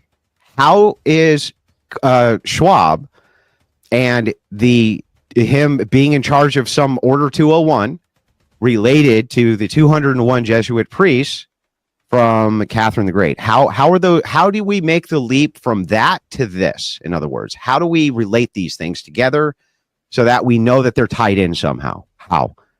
We're talking about Jesuits and 201 and their history. Yeah, okay. Bob is Jesuit educated. Yeah, okay, but so what, right? So the thing is just saying Catherine the Great had 201X, right? And then Carl Schwab was in charge of Order 201. Does not give up Order 201. Whatever it is, whatever the 201 is, you're attaching to Schwab. Simulation. Who gives a shit? Whatever it is that you're attaching it to, I need you to directly link them together so I know why it's relevant that both of these 201s, which happen in completely different times in history, are in any way related or have any great meaning to anybody. Okay, here, let me rewind to show you how these numbers get linked together. No. Let's link those two events together. Jesuits, order preserved with 201 priests in the time of their suppression. For the record, the Illuminati was created by the Jesuit Adam Weishaupt in that time, and he called it Order of Illuminati. I don't care. I just want to know how they're linked, dude. How are they linked? I'm showing you why they use this number as a signal, and I'll get to what the number. Are these two events linked, or are they not linked? They are linked. Okay, then just what is the thing that links them? Just the number 201? It's just like, here, to give you an analogy, which you seem to not be getting. You can go down the street and see graffiti. You have no idea what that graffiti means. I'm showing you why 201 is important to this order and what it means to them. You have to listen. Okay. Again, Klaus Schwab is a Jesuit. He called the simulation Event 201. For the record, Andrew, the Holy Bible equates to 201. Jewish mysticism equates to 201. The Jesuits have a history of Catholicism and Judaism coming together because Martin Luther led the Protestant Reformation against those two religious factions. Again, from Martin Luther pinning the 95 Theses to the Jesuits being created was 201 months and days later. What's interesting is, again, 95 Theses, Martin Luther, just for the record, Martin Luther King Jr., who assumed the name Martin Luther after the Protestant Reformation leader, from his assassination to the nation's first major gun control was 201 days later, and he was killed on the 95th day of the leap year, 3 days before the Club of Rome was established. The thing about 95 and 201, again, Event 201 was the pandemic simulation, which began the same day the military World Games began in Wuhan, China. The military world games trace back to the year 95 in Italy, the land of the Jesuits in the Vatican. And what does this have to do with New Jersey? Hold on, let me finish that. What does this have to do with New Jersey, though? More recently, Biden signed off on $201 billion for Israel and Ukraine when these lands are related, because there's a lot of Ashkenazis in Israel when they come from Khazaria, where the war is going on. Bro, this doesn't answer my question about how these. He signed off on $95 billion on the 201st day of the war in Israel, which, by the way, began in a massive 201 ritual, just like the war in Ukraine did. As I said, Biden and Putin met exactly 200. And what does this have to do with New Jersey, whose area code is 201? 201 was the first area code given. Yeah, but what does it have to do with New Jersey, whose area code is 201? It's one of the historic Jesuit universities. What does it have to do with New Jersey? St. Peter's is a Jesuit school. Where? In the 201 area code in New Jersey. Okay. And these Jesuit universities have a lot to do with history. For people don't know, 201 is the original area code in the United States. And think about that. It just happens to be 201. So I just want to make sure. The area code 201 has a Jesuit university. Are there any Jesuit universities where the area code is not 201? Just hold on. About your question. Answer my fucking question, dude. Andrew, did you know that Answer my question, dude. In the 201 area code? Answer my fucking question, dude. The majority of the jab makers are in the 201 area code. What are the odds? Event 201 when they stimulated mass vaccinations? What's your question? Are there any Jesuit universities that aren't in the area code 201? Hey, Jesuit universities, you should study them. The nation's first recognized president, George Washington, he gets recognized as the first. Can you repeat my question to me? After George. Can you repeat my question to me? Huh? Can you repeat my question to me? Are there any Jesuit universities not in the 201 area code? Can you answer that question, please? Obviously, the answer to that question is yes. Oh, okay, great. Then how come this one, which is in the 201 area code, has relevance, but the ones that are not in the 201 area code don't? I didn't say they don't have relevance. All right. So then how come 201? Hang on. That's really weird, because now it sounds like we're in the realm. Now it sounds like we're in the realm of coincidence. No, we're not. We're not. Andrew, let me make a point. We're not. Hang on. I just want to make sure I got this clear, right? And you can't say I haven't been letting you talk. I've been letting you filibuster the entire debate with your fucking, with your insane prattle. Why is it that the Jesuit universities aren't all in the area code 201? Because why would that need to be the case, Andrew? Well, because 201 is so fucking relevant, right? It's the most relevant number to the Jesuits. It is. Why aren't all of them in 201? Andrew, who was at George? Can you answer my question, bro? Don't ask me a question. Answer my question. Your question's ridiculous. They're not going to put it ridiculous. Yeah, right. Exactly. So why should I assume that there's any relevancy to the fact that there's a Jesuit university in the area code 201? Why would that have any relevance to anything when you say that there's no external relevance to the fact that the other ones that aren't in the area code 201, that has no particular relevance? Again, what you've done here is this. What you've done is you've tied a whole bunch of information to a number, in this case, the number 201, with a bunch of events that you can't actually link together as being in any way linked. I've asked you multiple times to do this. And what you do is instead is you give a bunch of other non-related events that have the number 201 associated with them as though they're related, but haven't shown us the relation. So real quick, if you can, I'm going to literally start a timer, and I'm just going to give you a challenge here. Okay, here's my challenge to you. Can you please tell me how it is that that the 201 Jesuit priests, I'm going to give you literally 30 seconds to do this, right? That way you don't fucking filibuster for the rest of your life, and we can actually get an answer out of you. I'll start whenever you want. How are the 201 Jesuit priests related to Schwab and whatever the 201 is that you are associating with Schwab? Can you just tell me that? I just want to know how these are relational to each other in any way, shape, or form. 30 seconds. Go ahead. Yes, through the Jesuit network. We're talking about people connected to Jesuitism. And again, Klaus Schwab was the main sponsor of Event 201, the pandemic simulation, where literally every face of the pandemic was a Jesuit. The co-sponsor was Bill Gates, whose name William Henry Gates equates to 201. Again, remember the first case of cooties in the world outside of China landed in his backyard. If you look into his wife at the time, Melinda Gates, she comes from a family of Jesuit priests, and her birthday is also the same day as the Jesuit orders. 201 is a very... Okay, hang on. That's 30 seconds. That's 30 seconds. Now, you gave me a bunch of factuals about other related events or other events. You never actually told us, though, how the 201 Jesuit priests are in any fucking way related to Carl Schwab and this other 201. You never actually showed us how they're related to each other. You just loosely and vaguely said, here's other events that I can cite that have the number 201, the arbitrary. Hey, stop, bro. Stop. My turn, bro. Stop. The arbitrary 201 with other events that I also associate with Jesuits, but you haven't actually tied these events together. How are these events actually tied together? Okay. Here, Andrew, I wrote a book about this, which had a major prediction, was right on the money, which has a very high review and probably saved a lot of people's lives. That really gets into this in detail. If you need help understanding it, you seem a little bit slow, so maybe reading it at your pace would help it set in. Andrew, this 201 matters to the Jesuits for this reason. Let's establish why it matters. Okay. The original code of letters and numbers, as far as we know for this system, goes back to Hebrew. And 201 has to do with illumination, okay? Illumination, which in the occult is knowledge. Knowledge is power. The phrase order of Illuminati equates to 201. That is what the Jesuit Adam Weishaupt named his order. And by the way, he died in history 201 days after the anniversary of its establishment. Do you think that Catherine the Great purposely wanted to have 201 Jesuit priests? I don't even know that that was really the number. They could have falsified the record because of how symbolic the number is to them. So the thing is like, you're not sure. I'm making the point of why they would use the number.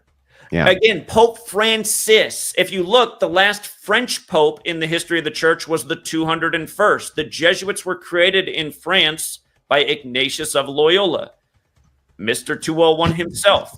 I want to make a point about what... All right, so help me out. So help me out here. I just want to understand a couple of things. I just want to make sure that I get some of this right, because I think we can move on from this part to the next part, which is another part that I want to get to in the debate.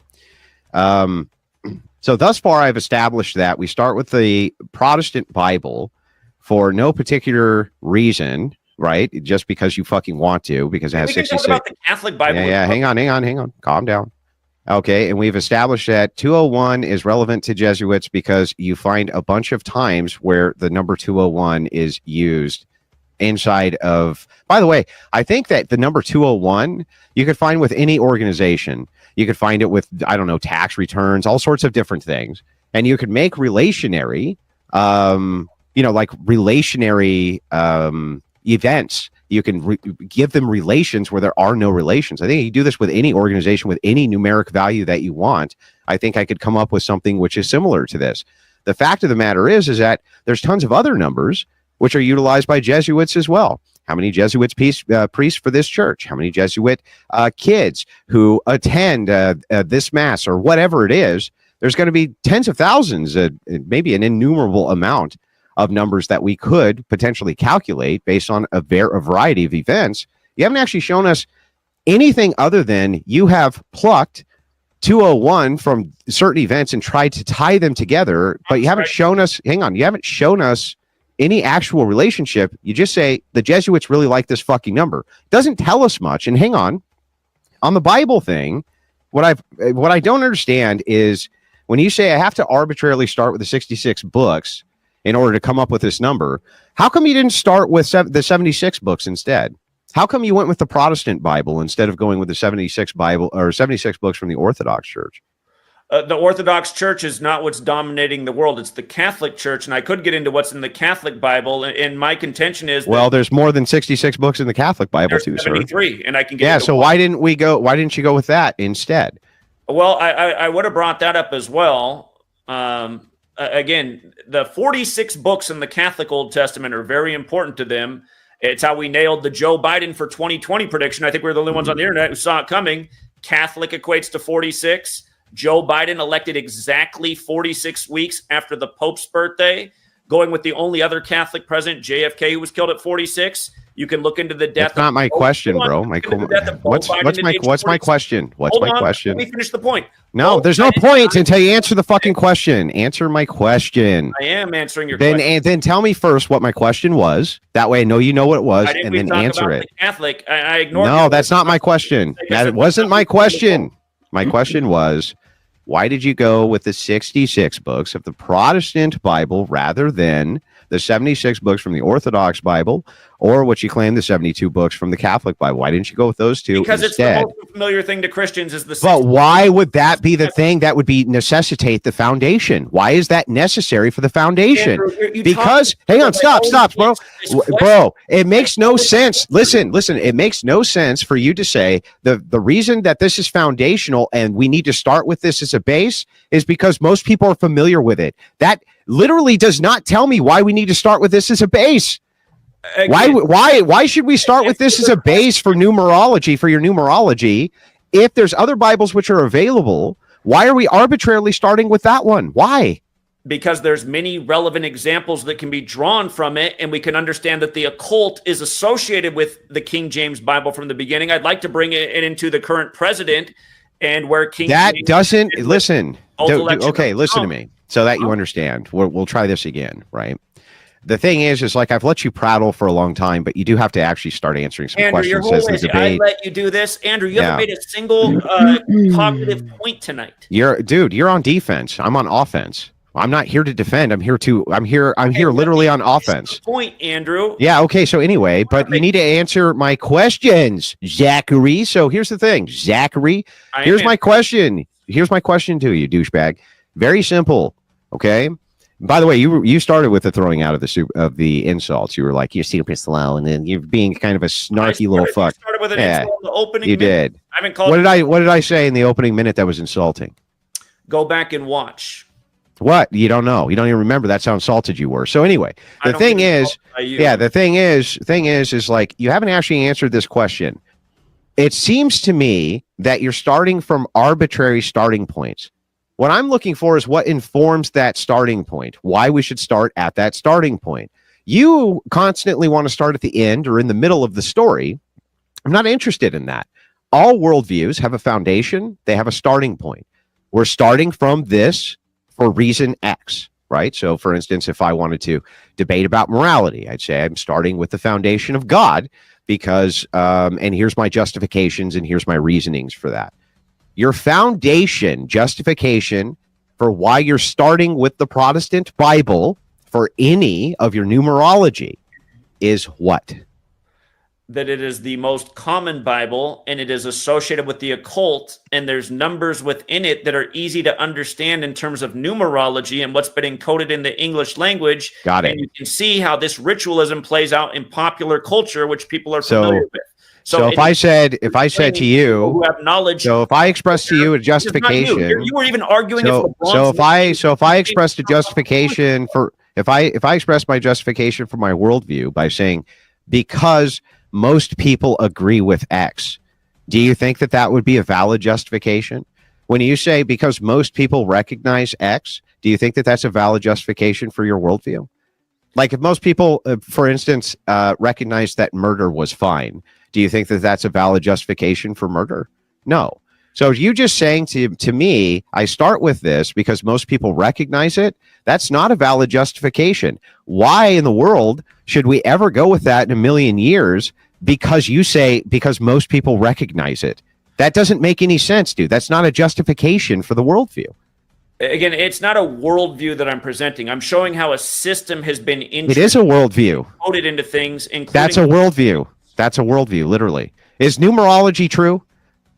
I'm not someone to claim that numerology is true or not. I'm showing how the ruling class uses numerology. Okay, well then, is that part of your worldview? What? That the ruling class uses numerology.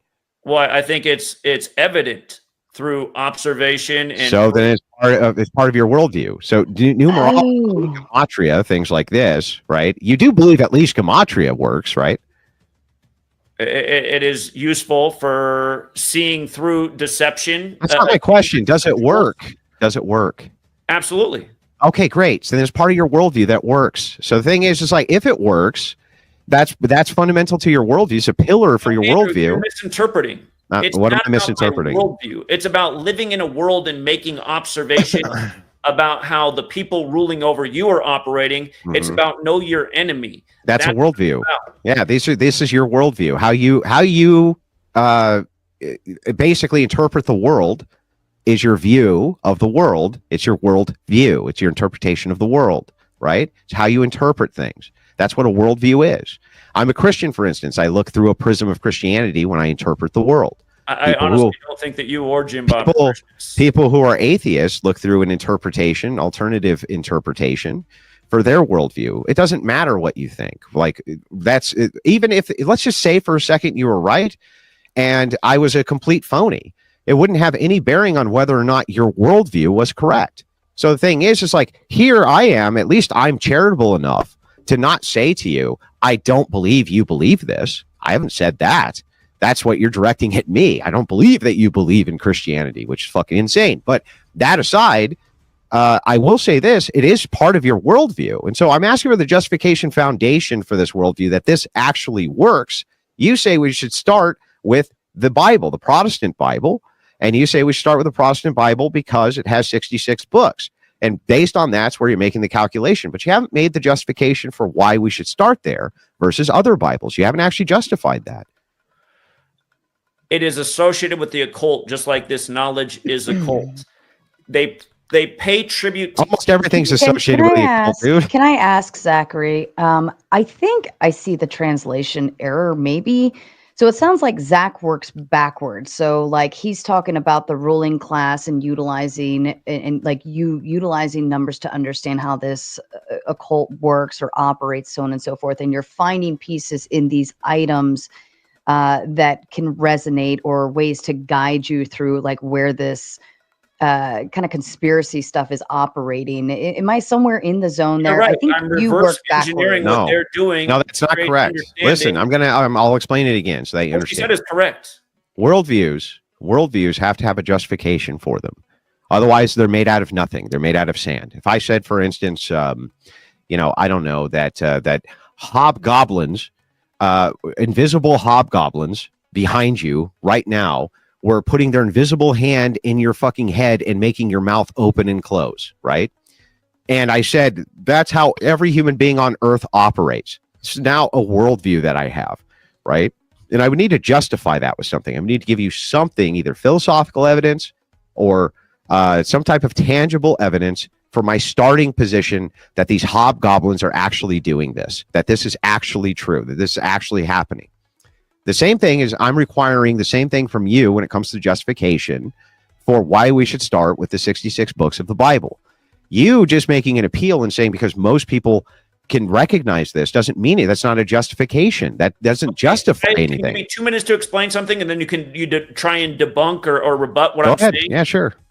Okay, so let's talk about the current president and also Kobe Bryant's death. And both of these things are going to come to the King James parallel, okay? Okay. In 2016, when Trump was running for office, LeBron James won the only finals for the Cavs on the real King James's birthday, June 19th. And by the way, the opponent lost with 89 points, like King James equals 89, like religion equals 89, like there's 89 chapters in the gospel, like number equals 89, when everything is numbered in the Bible, and numbers are very important to the Bible. Right after he won the finals, Trump had his convention in the Cleveland Cavaliers basketball stadium. And by the way, that's how we were predicting years in advance that Trump would come back as a split-term president like Cleveland at age 78, because Cleveland equals 78. That's another topic. But that year, Trump's rituals, remember when he had his convention in Cleveland, he came out to Queen, "We are the champions." And he did that 88 days after the Queen's birthday, which was also the day Prince died that year. Prince had the song, "I Would Die For You," with the number 4 and the letter U. U is the 21st letter. He died on 4/21, the Queen's birthday, which was, again, keep in mind he had the song Black Donald Trump. He also died 201 days before the election. But to make sense of this, Queen is royalty, okay? 88 days after the Queen's birthday. It's also a band. Huh? It's also a band. Exactly. He came out to Queen, We Are the Champions, 88 days after the Queen's birthday when Elizabeth... And Queen is royalty. The Queen's also a card, but it's also a card. A lot of King James Version Bibles are purple, just for the record. Yeah, but it's also a card. What about the card? Tie the card in, the Queen card. Hold on. Just let me make the And point. there's Queen on a chessboard. International Chess Days. They are playing chess. So the Queen on the chessboard is representing the Jesuits playing chess. The Queen card is because they have such a great poker face. And they came out to their song Queen, right? And it said, we are the champions. And on top of that, it signifies royalty. Tell me more. Okay. So, again, 88 days from the Queen's birthday to Trump coming out to Queen, we are the champions. Just for the record, Elizabeth equals 88, Trump 88, purple 88. You might recall that Bill and Hillary conceded in purple. You might recall that Jill left the White House this year in purple. Prince was Mr. Purple Rain. But Trump goes on to win the 58th presidential election. In Gematria, Freemasonry equals 58. But a jack is also a prince in a card game. Freemasonry, Rosicrucians, Secret Society, they all equate to 58. Oh. King James, the real King James, died at age 58. Biblical equates to 58. Okay, he had a Bible named after him. Holy Bible equates to 45. Trump went on to become number 45 in the 58th election. The King James Bible was published in 1611. King James was born in 1566, meaning it came out the year he turned 45. We were pointing this stuff out way in advance, why it looked like the whole thing was rigged for Trump. The royal family is Masonic. The first degree of Freemasonry is the apprentice. So I get it. Trump announced from the 58-story Trump Tower for the 58th election that he supposedly won, when I'm showing how all these things are completely rigged and predetermined. It's also why Oprah asked Trump in 88 if he'd want to be president someday. She was in the color purple. Oprah equals 58 the big way, where Oprah Winfrey's 58 the small way. Purple Rain equals 58. You referenced Iron Maiden. Just for the record, Jeff Young of Megadeth, former guitarist, he's a friend of this community. You can watch his radio show episode, which is still archived from February of 2016. He believes this shit too? Huh? He believes this shit too? He thinks it's undeniable, like most people in my community do, from what we've documented for over a decade. Yes, and you can listen to his broadcast where we warned Prince that he was going to be next in the obituaries, February of 2016. After that broadcast was right after Vanity, Prince's girlfriend, died the day of the 58th Grammys. By the way, Trump supposedly got 312 electoral college votes in this election, which was 58% of the electoral. Okay, your 2 minutes are up now, dude. Hold on, I gave you 2 minutes. 2 seconds. You're just giving me unrelated November facts. 5th, the day of the election this year, is the day that It's just unrelated facts. King James in history. Trump suffered this assassination hoax. Okay. Called before. So you had your 2 minutes. I'm going to grant that everything that you just said is factually true. Now make a prediction for me and give me specificity with the prediction right here live in front of thousands upon thousands of viewers. Okay, I'll give you. Hang on, stop, bro. Calm down. I'm answering your question. Okay, I haven't asked it yet. I'm not done.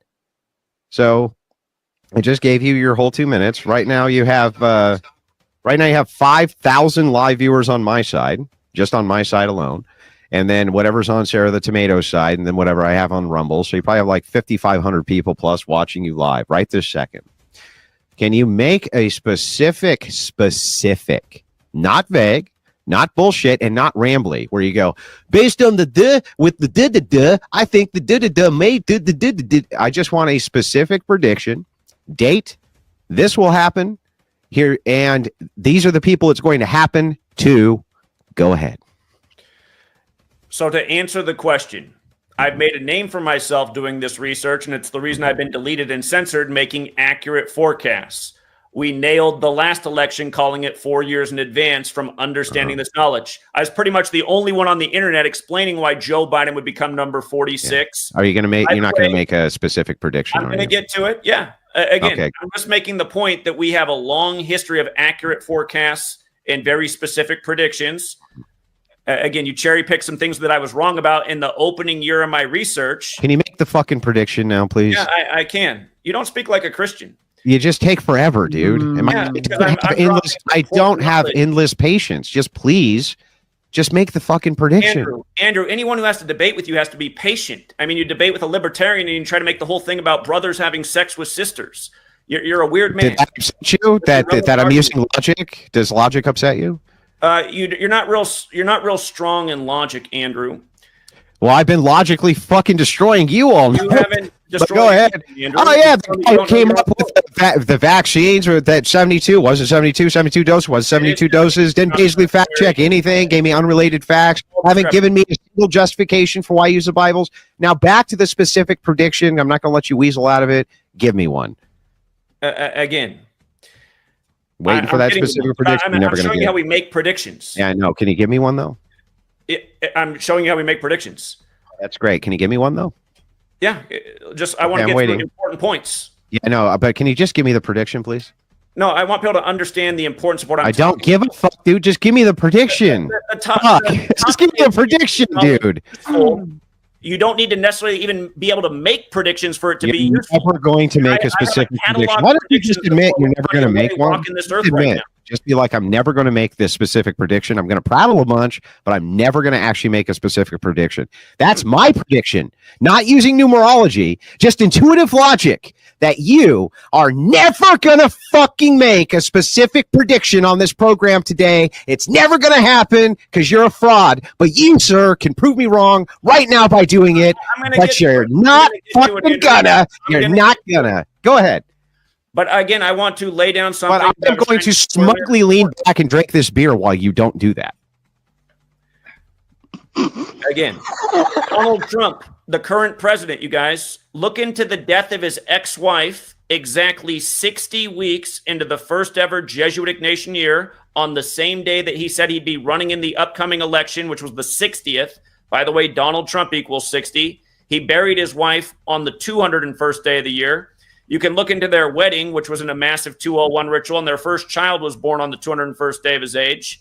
It's very similar to what happened to Beau Biden, who died 201 days before Pope Francis's birthday, and the man who did that ceremony, Leo Jeremiah Donovan. No fucking prediction. Waiting for that prediction. I'm getting to it, but I want to catch up on things that were not shared. You're never going to make a prediction. You're looking at pretty much the only guy in the world who explained why Biden is because a lot of these things we talked about with Jim Bob already, remember? So the audience, and I believe Andrew and Jim Bob share a very similar audience. So a lot of these people have heard these statements you've made before. So we can just, for the sake of the audience, presume they already know all of these things you're going to say and then skip forward and make the specific prediction that you're never going to make. I'm going to get to it, but no, I want to go over a few things that were important. Okay, so I want to come back to the time of the pandemic, and he was trying to downplay the significance of 201 in Jesuit universities. If you look into the Jesuit universities, you'll see that a lot of them do have a strong 201 connection. Case in point, Gonzaga out here in Washington State where I live. It's named after Aloysius de Gonzaga, whose name equates to 201. You might recall that March Madness was canceled in the time of the pandemic. In the first tournament, a year after the pandemic was declared, the championship game ended up being Gonzaga versus Baylor. Now go back and look. You'll see that Elgin Baylor, who was Jesuit educated, died at 86 days before Baylor won with 86 points. He died exactly, or from his last birthday to that championship game. Was still no prediction, bro. Still no prediction. Hey, I'm going to get to it, but you're never going to get to it, bro. And to understand who's doing this and the ritualism of it. Just make the fucking prediction, dude. The Butler coach also won the championship over the Jesuit University 201 days from his birthday. And what was ironic about that championship is those teams were supposed to play in Indiana, where the game was earlier that year, but it got canceled during the C-19. And if you look in history, Aloysius de Gonzaga supposedly died from the flu, which is what C-19 was originally coined as. Now, as for a specific prediction, again, Andrew, I'm going to make it about you. And I hate doing this to be mean, but there is an organic side to this code. And are you familiar with the history of cigarettes and No. No. You don't get to make a prediction forecast 20 years ahead. No, it's not. I want a specific prediction for this year. Give me a specific prediction for this year with a date and the people. That's it. Specific prediction this year, date, people. 41 years old right now? Yeah. You're 41, so it's not that far into the future. I want you to think about this prediction because I've watched it. No. I want a specific prediction for this year with dates, and times. My prediction about you, and then make it for this year. That's fine, but make it for this year. Give us. All I'm asking for is this: you can make the prediction about me, even, but give me the date, and give me the people who are involved, and give me the specifics of what's going to happen. Go ahead, this year. Give me this year. So that we can falsify it this year and prove you're not a fraud and you're totally right. Yeah, and trust me, I'm far from a fraud. My predictions landed a very high right now, you have the floor. You can prove it in front of thousands of people. Make me look stupid. Do it. Okay, so what I've been saying for a long time is that Trump will come back in this election, which he has as the nation's second split-term president. For the record, you guys, split term in Gematria equates to 132. Like it's been 132 years since Grover Cleveland began his second term. There's 132 rooms in the White House. For the record, United States of America equals 132, like Catholic Church, also like Roman Catholic. This country was named 132 days from the establishment of the Illuminati. Waiting for that prediction, bro. Hold on, I'm getting to the prediction. Grover Cleveland, in his first year in office, in his split term, he had policies that led to a significant economic collapse.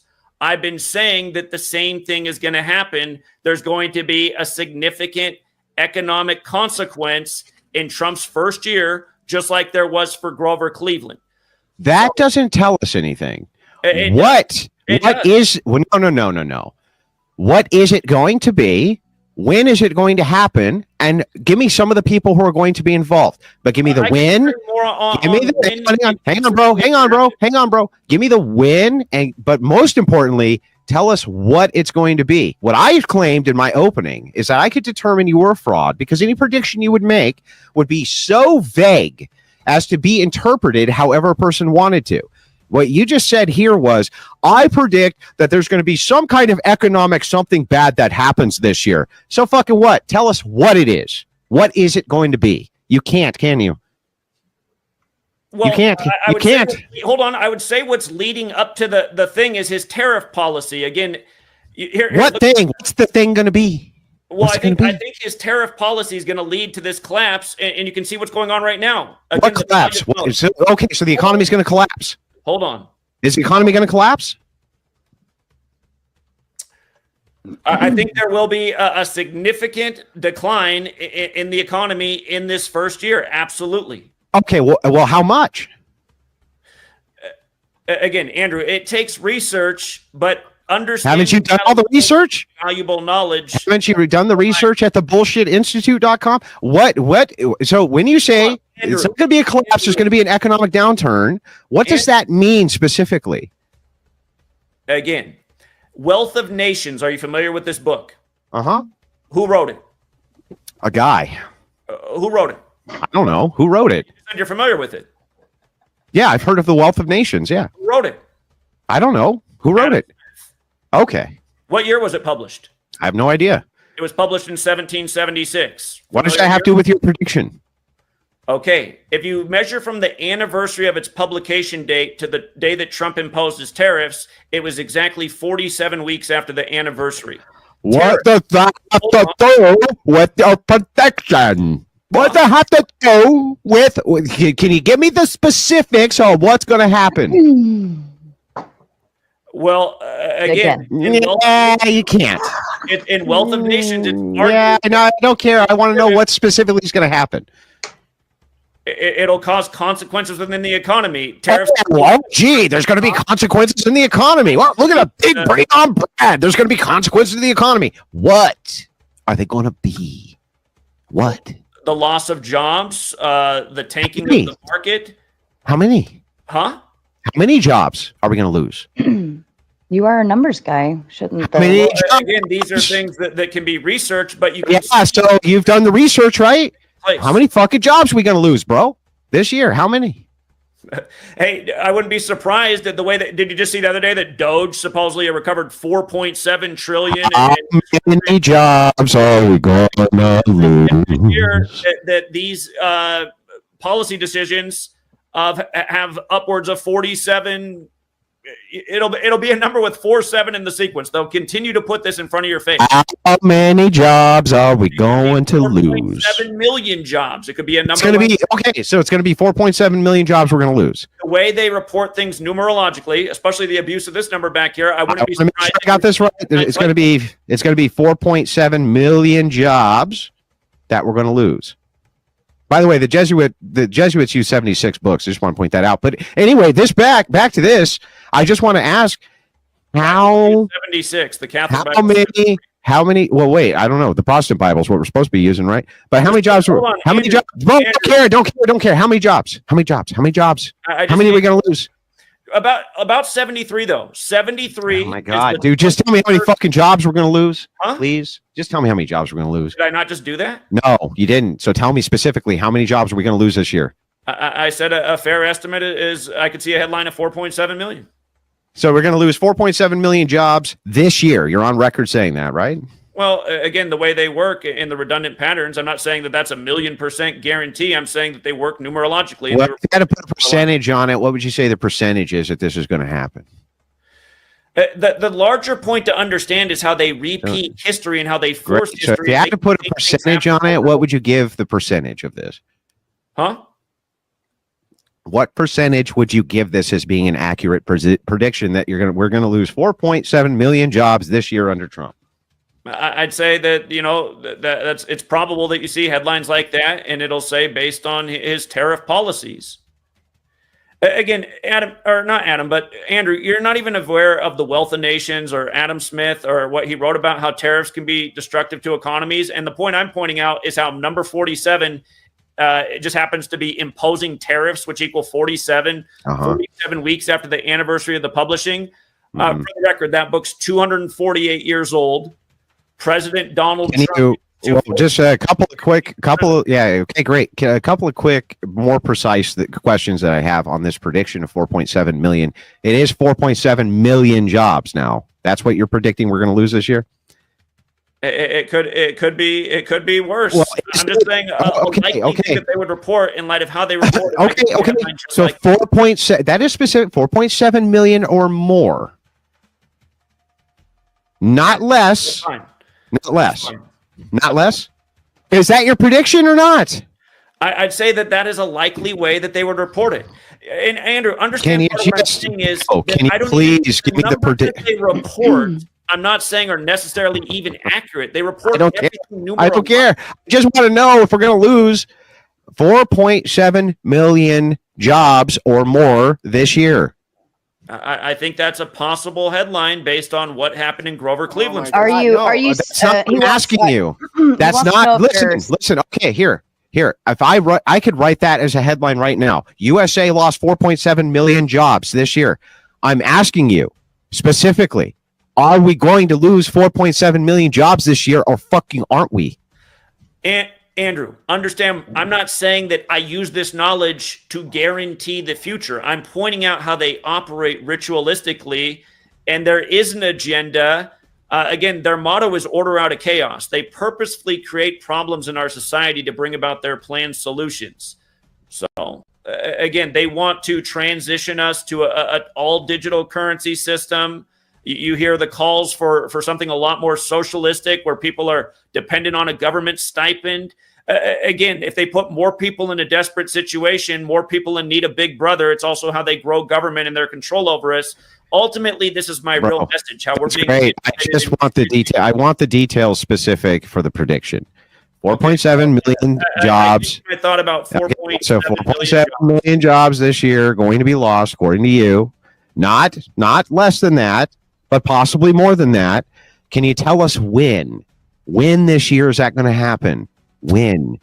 Here, just for the fun of it, in light of the 47 theme, maybe 47 weeks into the administration.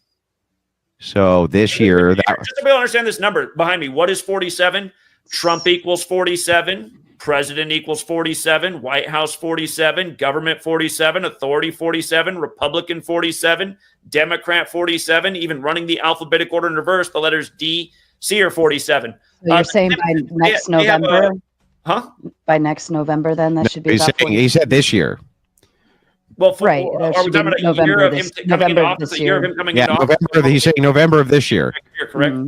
Yeah, November of this year, we're going to lose 4.7 million jobs, according to our friend here. I just want to make sure that that's correct. Andrew, just for the record, I know this is what you want to do. You're not going to. Yeah, you're not going to actually stand by it. That's not a future that I'd go put out money on that's going to be a headline. But just for the record, you guys, for anyone who would mock this knowledge, Sunday we only went 9-1 in the NBA, 8-2 in the NHL, Lock City on the Indiana upset of Purdue. Again, you can use this knowledge in smart venues for taking advantage of rig systems. That goes from crypto, which we've demonstrated countless times, the market, sports games, sports futures. He came out with his little hater information from my first year of this research, where I was wrong about several things, experimenting and trying to learn with this. This work has come light years over the last. If that's the case, I'm willing to retract everything. If you just actually give and actually will stand behind it without vagueness, that this November, we're going to lose 4.7 million jobs. That's a specific prediction. I want you to say, yes, Andrew, that's my prediction. Again, I'm giving you an idea of what it could look like. That's my idea of what it could look like. Great. Oh, you giving us an idea of what it could look like. Oh, well, I could go to a sports. You know what I could do? I could start my own Gematria channel, and I could say, hey, look, I'm giving you an idea of what sports betting could look like. This team could win, or that team could win. I'm just giving you an idea. About 47. Pay attention. I want time to be more specific about 47. I want a specific fucking prediction about events that are going to happen this year that have specifics. Specifics. No. Specifics. Want specifics? I've given you all the runtime, bro. I'm going to show you how we do prattling runtime. I'm going to give you. How we do no. I literally backed up. I kicked my feet up. I let you ramble forever. I want fucking specifics now. Can you commit or not? Can you commit? Can you commit or not? That 4.7, shut up. I don't care. 4.7 million jobs are going to be lost by November. I think that's a possible storyline for the year. Oh, my God. So you have no specifics. Can you give me any fucking specifics for any prediction right now? Any? Did you call Trump returning as president as soon as Biden took office for 2024? Did you call that? Call what? Trump winning this election 4 years in advance. Did you call that? No. I did. Of course not. Did you call Biden winning the 2020 election? Yeah, I did actually call that. How far in advance did you call it? Oh, I don't know. It was whatever I was probably in lockstep. Hang on. I was probably in lockstep with the pollsters. But yeah, I did assume that there was a good chance that Trump would lose the election against Biden. Okay, we called it years in advance, but I did fail on my prediction. I thought that, and I still do, by the way. I think that if it had been Trump and Biden, there is a possibility Trump would have lost that, but they put up Kamala, and that was nobody wants to vote for a woman. So the thing is like, So the thing is you can make a prediction when you have two people. You almost have a 50-50 chance when you have a split electorate. It's very easy for you to call things correctly or not call things or call things incorrectly. Nobody knew who the candidate was going to be. Okay, calm down. In what? For what? For the 2024 election, no, come on. Trump was basically known as what was going to be the front runner leading up. I thought I was dead wrong, especially after the trials. No, they weren't dead wrong, and he was always the most viable candidate, and we knew that early on. What are you talking didn't understand about? It from the standpoint of how the game. Yeah, we did understand it, and the media was covering it, and the media all the time. In fact, the media pushed that Trump was likely going to be the Republican candidate. Like, that's a fact. Okay. I don't know what the fuck you're talking about. That's a fact. I mean, I covered it nonstop throughout the entirety of the election, including election night. Yes, that was who we thought was going to be the candidate for sure. Okay. Gentlemen, 2015, first time Trump takes the stage with the field of 20 candidates. Did you put out a video that night why it looked like The Apprentice was going to be the winner? I wasn't even online in 2015, dude. Huh? I wasn't even online. Okay, from this knowledge, what are you talking about? Who cares? Can you give me the fucking specific before we wrap this up? Since I only have a limited amount of time, right? I don't want to hear about how it works. We know already how it works, right? We've heard all about everything we could ever possibly want to know about how it works and how it's a Jesuit cipher and how you're using a Jesuit cipher to make predictors. We've heard all of this. Give me specific predictions for the coming year, this year. Just a couple, just two. Give me two. Here, I'll give you one in the world of sports. This is what we do. No, not the world of sports. Not sports betting. Political. Give me political. Because sports, you have a much more equal chance of calling these things than you do in politics, which are much more volatile. So specifics there matter a lot more. Anything other than sports, in fact, I would accept. Anything. Doesn't even have to be politics. Anything specific. You 68 teams, don't you? Who cares? Can you give me anything specific outside the world of sports? Well, you wanted to start the debate by dissing March Madness, which we've done very well with. Who gives a shit? Can you give me specific? I just want specifics for the year. Anything other than sports. Anything. Literally anything. Go ahead. Okay. Elon Musk will turn 54 this year on June 28th. I don't know why you're ducking your head. Here's something I worry about for people who operate on social media. A lot of us were purged from the internet June 28th, 2017 for the first time ever. I was one of those people along with a lot of other people. Just give me the fucking prediction before we wrap the show up, please. Give me the prediction. I just told you. I don't want to hear about how it works. Just give me the specific prediction. For the love of all that is good on planet Earth, for the love of everything that is good and is holy and is sanctimonious on this planet, just give me the prediction, please.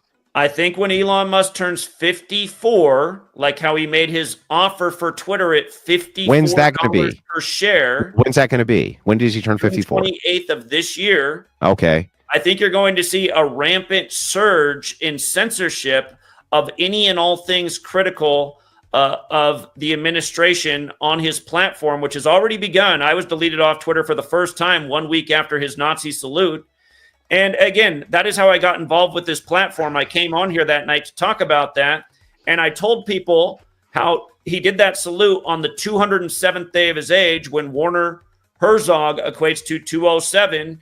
And then lo and behold, it was days later that it was announced that Werner Herzog's wife died on the exact same day. And for people do not know, Werner Herzog wrote censorship on Twitter has already been happening. That is not a prediction. I want a significant prediction, please. Well, I thought this was good. Again, just saying that Twitter's going to censor you when Twitter's already censoring you. Andrew, you keep acting like predictions are the end all. Your faith, does it help you predict things? Yes. How? How does my faith help me predict things? Yes. Oh, well, because through the Christian lens of prism and logic, I can use inductive reasoning. And I have justification for the inductive reasoning. It assists me in all sorts of ways. Okay. And for me being raised Lutheran and understanding what's in that book and having questions that I believe I found answers to, it helps me understand the world better, which is what I'm trying to teach you about. So it's a worldview? Huh? So it's a worldview? I suppose you could say... that it's a worldview. If you want to say that it's a worldview. Yeah, because it's trying a worldview. To understand the forces, the powers. So you use this as a basis for your worldview, just like I said, and you were trying to dispute, but now we got to the heart of it. Great. Now, can you just give me a prediction, an actual prediction, right? Saying, hey, censorship on tech platforms going to increase is not a prediction, bro. Stop. Understanding what I'm talking about is crucial because through understanding that when things happen, it allows me to make accurate predictions. Don't you think that if a person, hang on, don't you think if you make an accurate prediction that a person's going to be more likely to listen to your methodology that led to the prediction? Andrew, I need events to happen that I can follow the narrative, the riddle that's being laid down, just like how Jesus spoke in parables, riddles. But we don't need the riddles, right? We just want the end result. Yeah, we just want the result. And the thing is, if you give us the result, right, you will have convinced tens of thousands. Well, I guarantee hundreds of thousands of people will watch this. I guarantee hundreds of thousands of people watch this and clips of this. And I will do you this service of putting your prediction I literally will take your prediction. I will clip it. I'll put it on the channel. It'll go out everywhere. You'll have more fucking people see that prediction you've ever seen before. I don't really care to gain your audience because the people who follow you, it's gonna just be my audience. Do you know how many fucking haters I have, dude? Half the people who watch me are haters. I know you don't really have any intelligent people following you. Half the people that I fucking have are haters. So the thing is like, who cares? Just give me the prediction. A whole catalog of just give me the prediction. All right. I don't think we're getting the full throttle answer. Prediction from this guy. And the war starting in the original day Netanyahu came back. Again, these are impressive things to understand. There's not really anybody else doing this. There will be things that happen this year, if you follow me, where it will make me say, this right here shows me what is to come likely in this time period. Andrew, I gave you a prediction. I wanted to share something with you about March Madness, but you didn't want it. It also had to do with 47. It's a major theme right now. Again, Andrew, you're essentially arguing that knowledge isn't power. And whatever predictions you... When did I argue this? When did I argue this? Yeah, that's essentially my argument. Here's my argument, and I'll frame it. I'll frame it the most charitable way that I possibly can. I wanted to talk more about. That's great, but I'll give you my argument real quick. I'll give you my argument real quick. Calm down, bro. Calm down. I'll give you my argument real quick so that it's out there. Then you can go on and prattle about how it all works. My argument to you is twofold.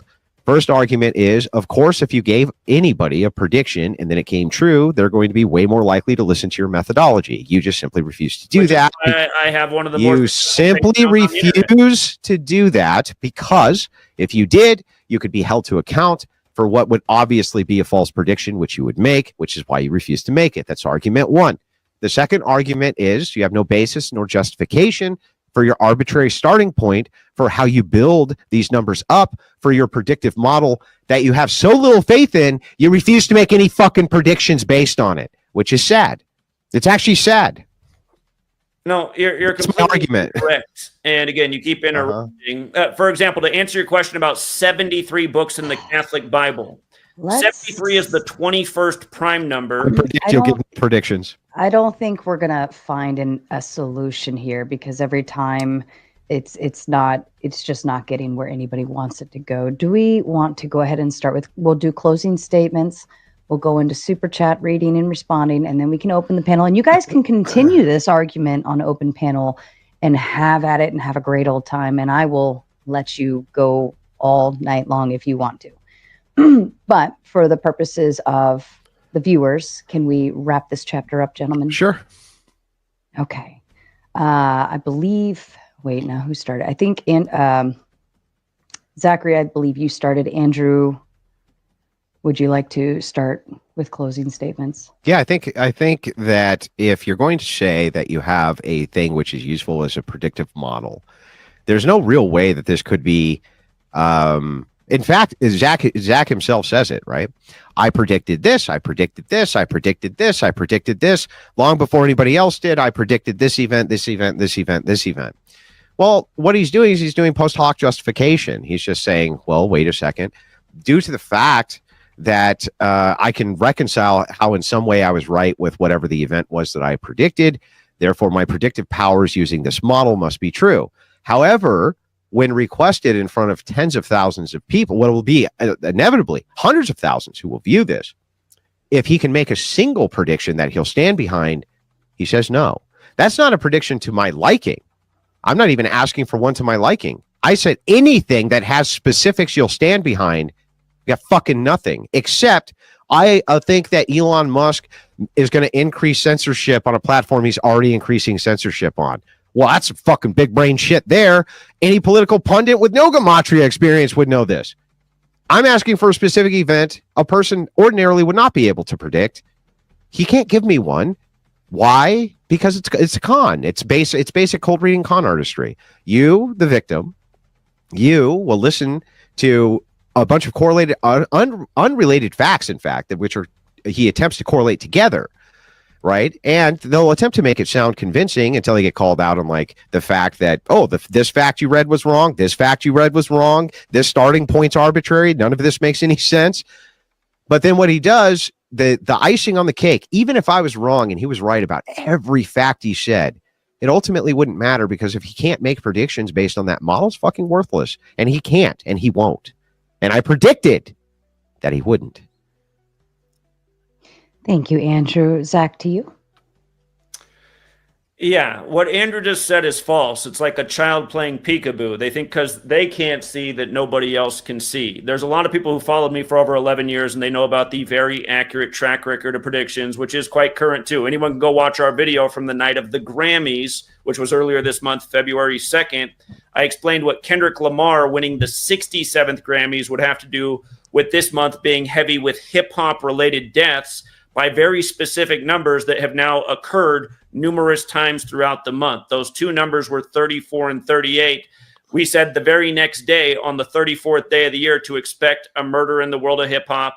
It happened to a female rapper out of Maryland, the state that equals 34, on the anniversary of the Ravens winning the Super Bowl with 34 points on the 34th day of the year with a 34-minute blackout. Just days ago, you had you also had the death of Irv Gotti of Murder, Inc. Again, within these four base ciphers, the word murder equates to 79, 34, 83, 38. All of these numbers are recurring. You can see the movie poster behind me for Murder by Numbers. The E's changed to a 3, the B's changed to an 8. We talked about these numbers specifically. The next day after the Grammys was the 34th day of the year. Again, the murder of somebody from the hip-hop world whose name was 34. We talked about this happening the night before. What were your specific predictions about me anyway, Zach? Hold on. Huh? Well, how fucking long is this guy going to ramble? Like, we got so many super chats, dude. Just try to keep it concise. Come on. I'm explaining the power of this knowledge to see. We know it's the knowledge is super powerful. It's non-predictive, but super powerful. I did want to ask you though, what were your predictions? Non-predictive, because you won't make a prediction. I just demonstrated that. Anyone can watch the videos from the timestamps and see how these things follow. Yeah, but can you make a prediction now? Can you make a prediction right now? What's going to happen next year? No, you really didn't. No specifics. For March Madness, you didn't want it. What's the prediction for March Madness? I'm coming back to what I'm talking about. Jesus, Lord, have mercy. Okay, forget it. Never mind, because you'll just give me tons of how it works instead of the prediction. Can you just tell me this? You were going to make predictions about me. What were your predictions going to be about me? And it had something to do with me smoking. Was it going to be lung cancer? Was it going to be lung cancer, Zach? Were you going to hit me with the lung cancer? You were, weren't you? For the record, do you know when the Surgeon General admitted that? I don't care about that. Just give me the fucking prediction, dude. What year did the Surgeon General? No. It's going to be cancer, right? It's going to be cancer. It's going to be lung cancer, right, Zach? Because I smoke. Andrew, do you think this is interesting? Can you just tell me the prediction, Zach? Andrew, in Gematria, do you find it interesting that lung cancer literally equates with cigarettes and nicotine? Do you find that curious? Yeah, that is curious, considering that 90% of smokers don't get lung cancer, dummy. That's really fucking interesting, though, Zach. Wow, what a great factoid. It's associated with this thing that actually smoking's not all that associated with. Mostly it's heart attacks and shit. Now, give me your prediction for me having lung cancer, Zach. Oh, wait, are you going to switch it to a heart attack now? Hold on. I'm just making the point that in Gematria... I'm going to go use the restroom. When I come back, we're going to start reading super chats, okay? Enjoy your 2 minutes to yourself. Yeah, well, here's the 2 minutes. He's going to give us a bunch of how it works, but not make any predictions again. I didn't even get closing remarks without getting interrupted. Oh, God. So I didn't get opening remarks without getting interrupted. Stop bitching. You asked me a question and I responded. And then you interrupted after that. No, I didn't. Yes, you did. No, and besides that, let's just point out that I'm still waiting for your predictions about me, not the descriptors of how you came to them, just the predictions. I want to talk about what's going on this month, because this knowledge is important to see what's going on in these entertainment avenues that a lot of people aspire to be in when they're actually horribly ritualistic and murderous. Again, anyone can go back and watch our video from February 2nd, not that many days ago, making a very accurate prediction, which has played out numerous times this month. We talked about how rapper equates with murder in numerous ciphers, how there's this redundant pattern with people in the hip-hop industry being killed by these specific numbers. Days later, the guy who founded the Murder, Inc. rap label dies. And if you look, he died 83 years after the real Murder, Inc. in history ended, which is interesting because murder equals 83, and the recording industry did the song Murder by Numbers in 1983, where killing is as simple as ABC is 1, 2, 3. Again, you just had the announcement of the death of Notorious B.I.G.'s mother and the rapper Tyga's mother on the same day, shortly after the death of Tiger Woods' mother, also in Black History Month. But both of their deaths announced 79 days before Mother's Day, when both mother and murder happened to equal 79 as well. Okay. All right. These all sound a little too spiderwebby conspiracy theory for me. Like I said before, I think Can you give me the predictions about me now, Zach? Please. Again, Andrew, it's not like I just sit here and try to figure out predictions, but there's things that happen. And from understanding the numerical patterns, you can see often what is going to happen. Great. So what's going to happen with me, Zach? Huh? So what's going to happen with me? Skipping steps A through Y, just move to Z. That's not what I'm doing. That's what you're doing. You can't tell us, Zach? Andrew. You can't do it, Zach? Again, I don't want to be mean to you, but there is something very dangerous about that number 44. There's a reason the first president to die in office died on 4/4. There's a reason MLK was assassinated on that date. There's a reason that JFK was the 44th term president. There's a reason that Trump appeared in court. Can you just predict my death already, Zach, and get to it? For the love of all that is good, cut to the chase and predict my death, because we all know that's where you're going, Zach. Just fucking do it, Zach. I'm going to finish making a point. Oh, my God. Trump appeared in court after they finished filming the latest Joker scene, and he appeared there on what would have been the 44th birthday of Heath right this Ledger second. on 4/4, April 4th. From that happening, we predicted that there would be assassination attempts on Trump on the campaign trail, which did happen. Again, you can keep mocking, but we've made some very accurate predictions. Can you make a very accurate prediction right now for me, Zach? That'd be great. About me, like you were going to do earlier, but still haven't fucking managed after 5 or 6 minutes of fucking rambling to actually make the fucking prediction. Now, here's what I predict. Instead of making a prediction, you're going to start talking about how you come up with predictions. Go ahead, Zach. The floor is yours. Again, I'm just educating about the usefulness of the knowledge in the multitude of ways it can be used. And the way the government operates ritualistically. The word cancer, for the record, also equates to 100. Correct. Look, my prediction was correct. You should follow me, because look at how I predicted that, and then it fucking happened. Flow State coming in with the Big Ten. I'm going to go ahead and move on. Not can you make a prediction? And again, I can make predictions. I've made better predictions on this platform than you've probably seen anybody else ever make. The fact that you don't know it's just too bad that you can't do it right now, Zach, when it matters. All right. We're not getting a prediction. We've established that we're going to get the reasoning for the prediction that we're not receiving. Flow State coming in with the Big Ten. Andrew says 10 is most common. Sarah's goal is 10 super chats. I'm sending $10. There is no hidden meaning embedded in the occurrences of these numbers. Just autism. I'm going to also make a prediction right now that a bunch of people from the Crucible are going to go over and start sending super chats to Sarah. I predict that that's going to happen, and they're all going to call you a dunce, because you can't make a single fucking prediction based on your predictive model that you incessantly explain how it works, but never actually show us it working. Hey, you know what? If you guys want to see how it works, join us on Patreon. Like I said, 9-1 in the Okay. Hey, if you guys buy my stuff, then I assure you it'll work. I just can't demonstrate it now when it matters. Predictions have value, absolutely. Just can't demonstrate it now. So I question can then. if I want to. Question then. You know about the phrase casting pearls before swine? You're swine, Andrew. What have I done? What have I ever done to you except question your system, sir? What have I ever done to you? What have I? Hang on. Actually, what have I ever actually done to you other than just question your system? Throwing out just insults, just call names. So you did too. What name did I call you? You started them. What name did I call you? You said that I was too low IQ to understand what you were talking about. That's not a name, is it? That's a statement. Okay, do you think that was a statement designed to build me up? Enough intelligence to understand. Was it designed to build me up, Zach? Zach, was the statement designed to build me up, or was the statement designed to impugn my character, Zach? Which one?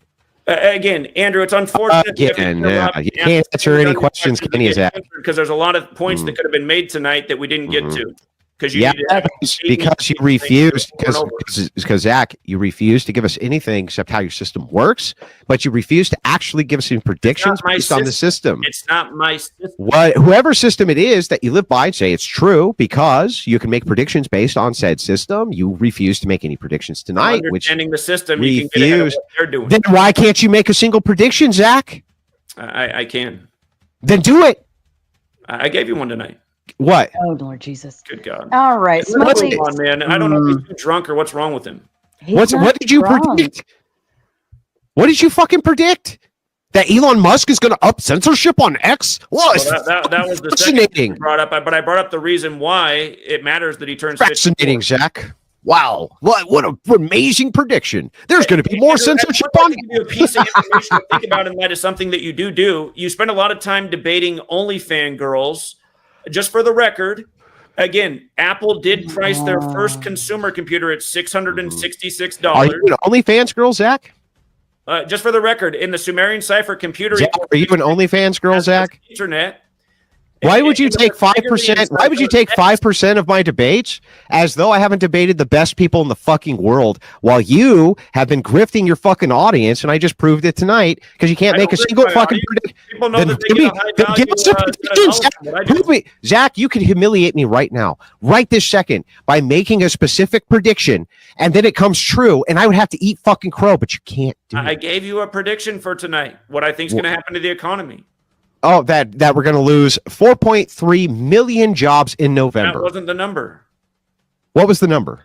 Don't worry about it. Let's move on, Sarah. All right. No, this is important. Actually, just tell me real quick so I can affirm it. What was the number?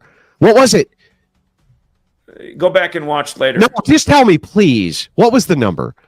You can go back and watch later. No, please tell me the number, Zach. What was the number? A reminder is what number is Trump? Didn't you say he's 47? Okay. And yes, everything he's doing I was actually paying attention to what you said, Zach. So great. Can you tell me the number again? So it was close to 47. 4.7 million jobs? I think. And you're standing behind November, we're going to lose 4.7 million jobs, right? I think we could see a headline like that later. No, not could see. You're standing behind that is going to happen? No, I'm not standing on that. I'm giving you an idea of how the it could be, maybe. I'm not really sure. Perhaps. So you're not really standing behind it, are you, Zach? You're not really standing behind it, are you? And would he be willing to put money on it? Specialize in predicting exactly what the headlines are going to be. There's no value in that. Oh, well, what's the value? Taking advantage of rig sports, the market, crypto. I know a lot of people who took my crypto advice have times 5 their money in recent months. We were all over XRP by understanding the Ripple coin. You 5 times your money this month? Have you 5x your own money this month in crypto? Well, it happened in the last few months. And personally, I've never invested in crypto, and I've explained why, because I do not want to help bring about the digital. Of course not. Why would you follow your own predictions? I've explained that I don't want to invest in the crypto system because I see it as a moral issue. I don't want to help invest in but you don't have any problem with helping other people invest in the crypto system. I've given people very accurate predictions in the world of crypto and helped people make good money there. All right, so let me get this right. So, it's immoral for you. I do well financially. I have a moral problem. You think it's immoral to invest in crypto, but show people how to immorally invest in crypto? I don't judge people. Oh, okay. Well, I'm against murder, but I don't judge murderers. Andrew, I like to lift people's ships. Stupid motherfucker, this guy. It's not stupid. One of the dumbest fucking people. So crypto's immoral, but I'm going to help you do the immoral thing. I didn't necessarily say I'm helping. I'm showing the significance of the knowledge and how this is being used from crypto to the stock market to sports to news. You should brush up on your debate skills with some OnlyFans girls, bro, so you can get good at it, because you're terrible. You're terrible. All right. Smokely coming in with the Big 10 says, thanks from the Crucible crew. What's Now my buttons aren't working. And for the record, if you are a members only, I have done a community post with the StreamYard link. You can be the first to get backstage before I drop the link This quote appears publicly. false. I said the book is called Numbers. The fourth book of the Bible is titled Saul Numbers. Jones coming in with the Big Ten says, are we all going to let this guy get away with saying that one of the most important books in the Bible is called the Book of Numbers? The Book of Numbers is actually called In the Wilderness. It's called Yeah, but that you couldn't do the correct calculations. You have to understand the calculation has to fit the presupposition, or the calculation doesn't work. Right? Cole Marshall with the Big Ten. Thank you for hosting Andrew Wilson. More debates with Andrew. Yes, sir. Zachary, do you know what the fallacy of misplaced concreteness is? You're using two abstract ideas to build a narrative of your choice. No, it's him who is incorrect. He's not understanding the ritualism that's taking place in society because he has not studied the subject of what I'm educating about. Just to make a point. Yeah. Before Kobe died, by the way, I have two books out there. The first one came out in 2017. One has a major section on rig sports. I talked about how the number 41 defined Kobe's life.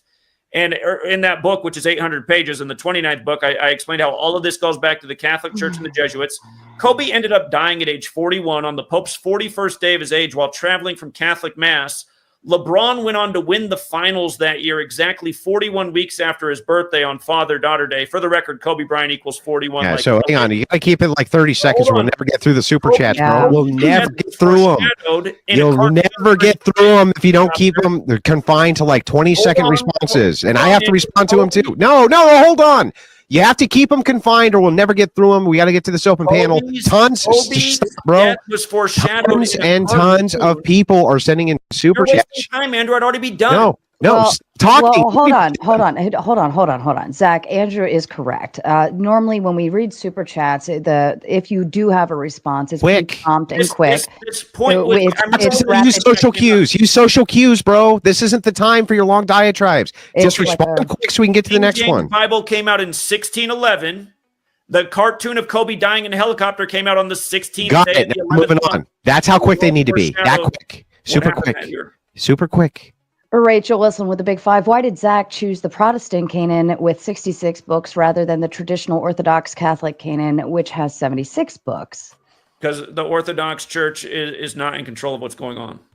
Tyrannical with the Big Ten. This Gematria stuff has some real world truths to it, especially the King James 66 thing. My IQ was originally 100, but after listening to this man, it fell to 66.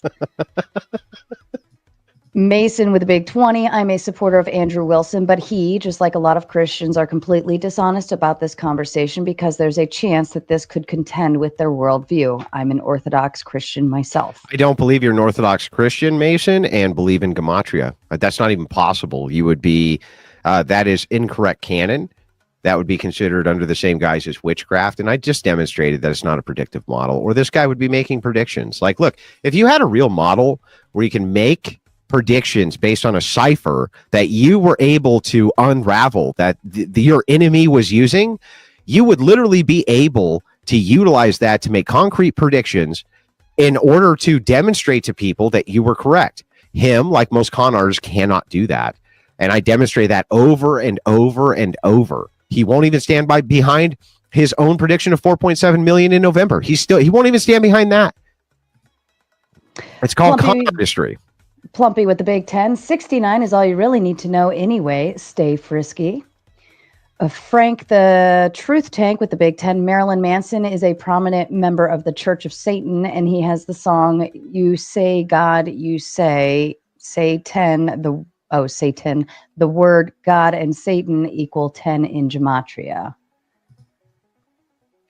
Martin Roca Jr. with the Big 10. Zach is smoking this fool. He's talking about why do you use this number or that number will dumbass. He's using the numbers tied to your book, Religion. Not my book. I used a different book. That's what was in contention.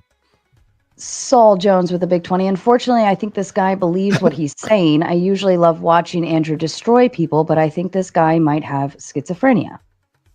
I believe that he believes it. That was never in contention, though he did say that I don't believe in Christianity, a thing which I would never say to him about his worldview. I think his worldview is wrong, That doesn't mean I don't believe he believes it. You can see which one of us is far more charitable to the other. Ed2276 with the 10. There were no chapters in the Bible until the 13th century and no verses in the Bible until the 16th century. Jeff Bros with the big 10. Here you go, Sarah, for your family and for the grift. You mod the circle that I watch. Good job. Q-Tard with the big 10. So you have the code figured out. Who specifically is using it for control by name? Where are the rituals happening specifically? And why aren't you actively trying to stop them right now?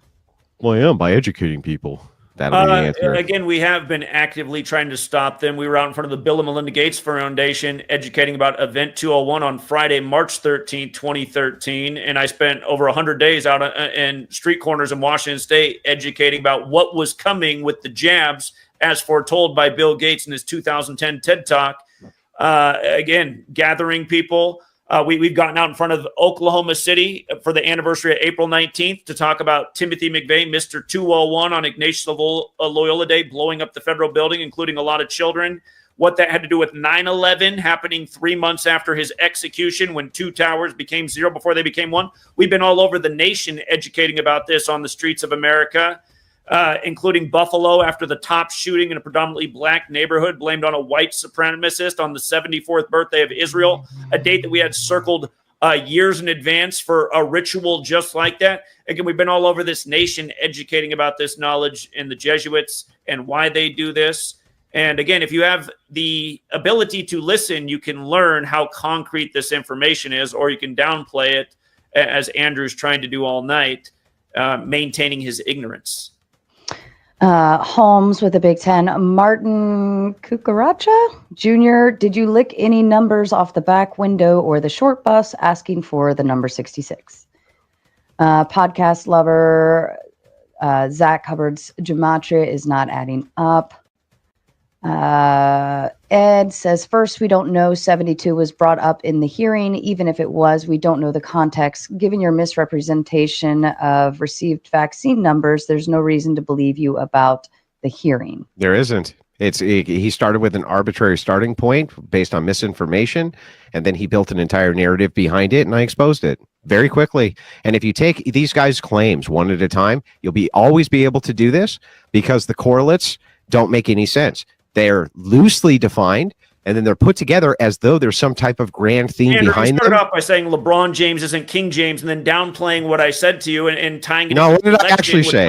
I said 2024, where the election was on the anniversary of the Jesuits trying to kill King James. I said I never heard that, but I'm willing to concede. I said I'm willing to concede because I don't watch sports. Hang on. Andrew, listen. No good faith. I said I was willing to concede. It's so obvious how small your worldview is. It's small. You've only had sex with one person in your life, and as far as you know, all sex is just sex, which shows just how little your worldview is. You have no life experience. You don't even know that LeBron is King James. It's embarrassing. You think I've had sex with one person my whole life, bro? You're a very small-minded person. But not only that, let me just point out, right, that not only is that false, you should have been able to predict that with your fucking Gematria, but you weren't able to. You just made yourself look stupid. You said it out of your mouth. I watched one of your debates. I literally told you I don't follow sports. I was willing to concede. Hey, you could be right. I've never heard him called that. But then I pointed out multiple other names he had, which you kind of omitted because it didn't fit your narrative. And then I pointed out when he said the King. It's his main nickname. Yeah, but what about the fact that he has other nicknames? And what about the fact that he had other nicknames Andrew, before? What about this? Again, like I said, King James's son was King Charles, and those who fought for him were Cavaliers. Go back to King Charles' coronation on May 6th, 5-6, when coronation equals 56, like royal family, and LeBron became 5 and 6 at home versus Steph Curry in the playoffs with a huge value on that game. Easy to take advantage of, seeing as how it's all rigged together. But let's go back to 1776. Okay, and when we're talking about 1776, we're talking about, what is commonly referred to as the birth of the nation, that inside of this nation, we have what are called freedoms. What does freedom add up to? 300. And if you're talking about 300, you can take that 300, and then you can subtract it by the time the French invaded. And what happened when the French invaded? They burned the White House. What's the number for the White House? It's 72. And so if you take the 372, it actually adds up to 372, stupid. For the record, how could you fucking know that? The White House burned in a major major How come 201 you ritual in the didn't time of the only fucking know that? 201 president, James Madison, who was How also come you didn't know the that? Jesuits came out of suppression. Yeah, but how come you didn't know it added up to 372? How come you didn't know that? What added up to 372? I just walked you through it. I'm not going to do this again with you. Oh, How many okay. times do I have to walk you through it? How many times do I have to show you the descriptor that I can't make any predictions off of? Huh? Andrew, we have a long track record of predictions. Sounds like Then can you give us a long track record of making one tonight by chance? What that again, something to be useful doesn't have to even offer predictive power. Understanding your reality and who's controlling it's more important than that. Why? If it is the case that you cannot why, when, where is very important. They're going to do. If you cannot predict a fucking thing they're going to do and give us any specificity, that's totally worthless. We've exposed who is doing these things through the accurate predictions. Wow, who's doing what things? For more than a decade. Yeah, okay, yeah. So it's so accurate you can't make any predictions tonight, though. I gave you one for what I expect to happen tonight. No, you didn't. You said maybe. You're drunk. You said may. I wish I was drunk. That would be way more fun. All right. By the way, for the record, alcohol equals 33. Prohibition ended in 33. That's of course the way our government operates. Yeah. Okay. It's just a fact. All right. Alcohol equals fun. Fun equals 22. Because it's 22, your 33 is now debunked. No, you didn't debunk it. That's just I just debunked it. That's debunked. Gordzilla with a big 10. Alphabet in Hebrew, Gematria equals 197. There's 22 letters in Hebrew. In the Hebrew alphabet equals 219. 666 adds up to 18, and 219 minus 18 equals 201. Therefore, Gematria is still just numbers made to fit. Ooh, say that 3 times fast. Grid with a big 20. As an overlord, I must say his math is wrong. We do not exist. Please return to your pods. The coon pods, yes. The coon pods. Just say something. This sounds like a torturous form of 7 ways to Kevin Bacon. Shaking my head. By the way, Jay Dyer's in the chat. If you don't know, okay, Jay Dyer's an Orthodox Christian. Orthodoxy adds up to 311. Okay. And that's exactly the amount of money that he owes me for fucking up my debate with another guy the other day. So I'm just pointing that out. All right. This sounds like a torturous form of 7 ways to... Oh, sorry. Jeff with the big 10. What I know about God is that I'm not him. Zach is obviously not him, and God exists. Zach likes to think he is. What say you? Send your mods some love. Gestural with the big 50. Make a prediction. Grid with the big 20. I've not seen this level of mental masturbation ever. I can make a prediction. Get in the crystal. Good prediction. State of things with the big 20. My prediction is people avoid this numbers guy at dinner parties if he's even invited. Damien, Andrew is what happens when they give you wine at church and for some offerings. Batty men. Let me keep scrolling. State of things says, oh, we're all just too stupid to understand. Well, damn, how did we all miss that? I don't know.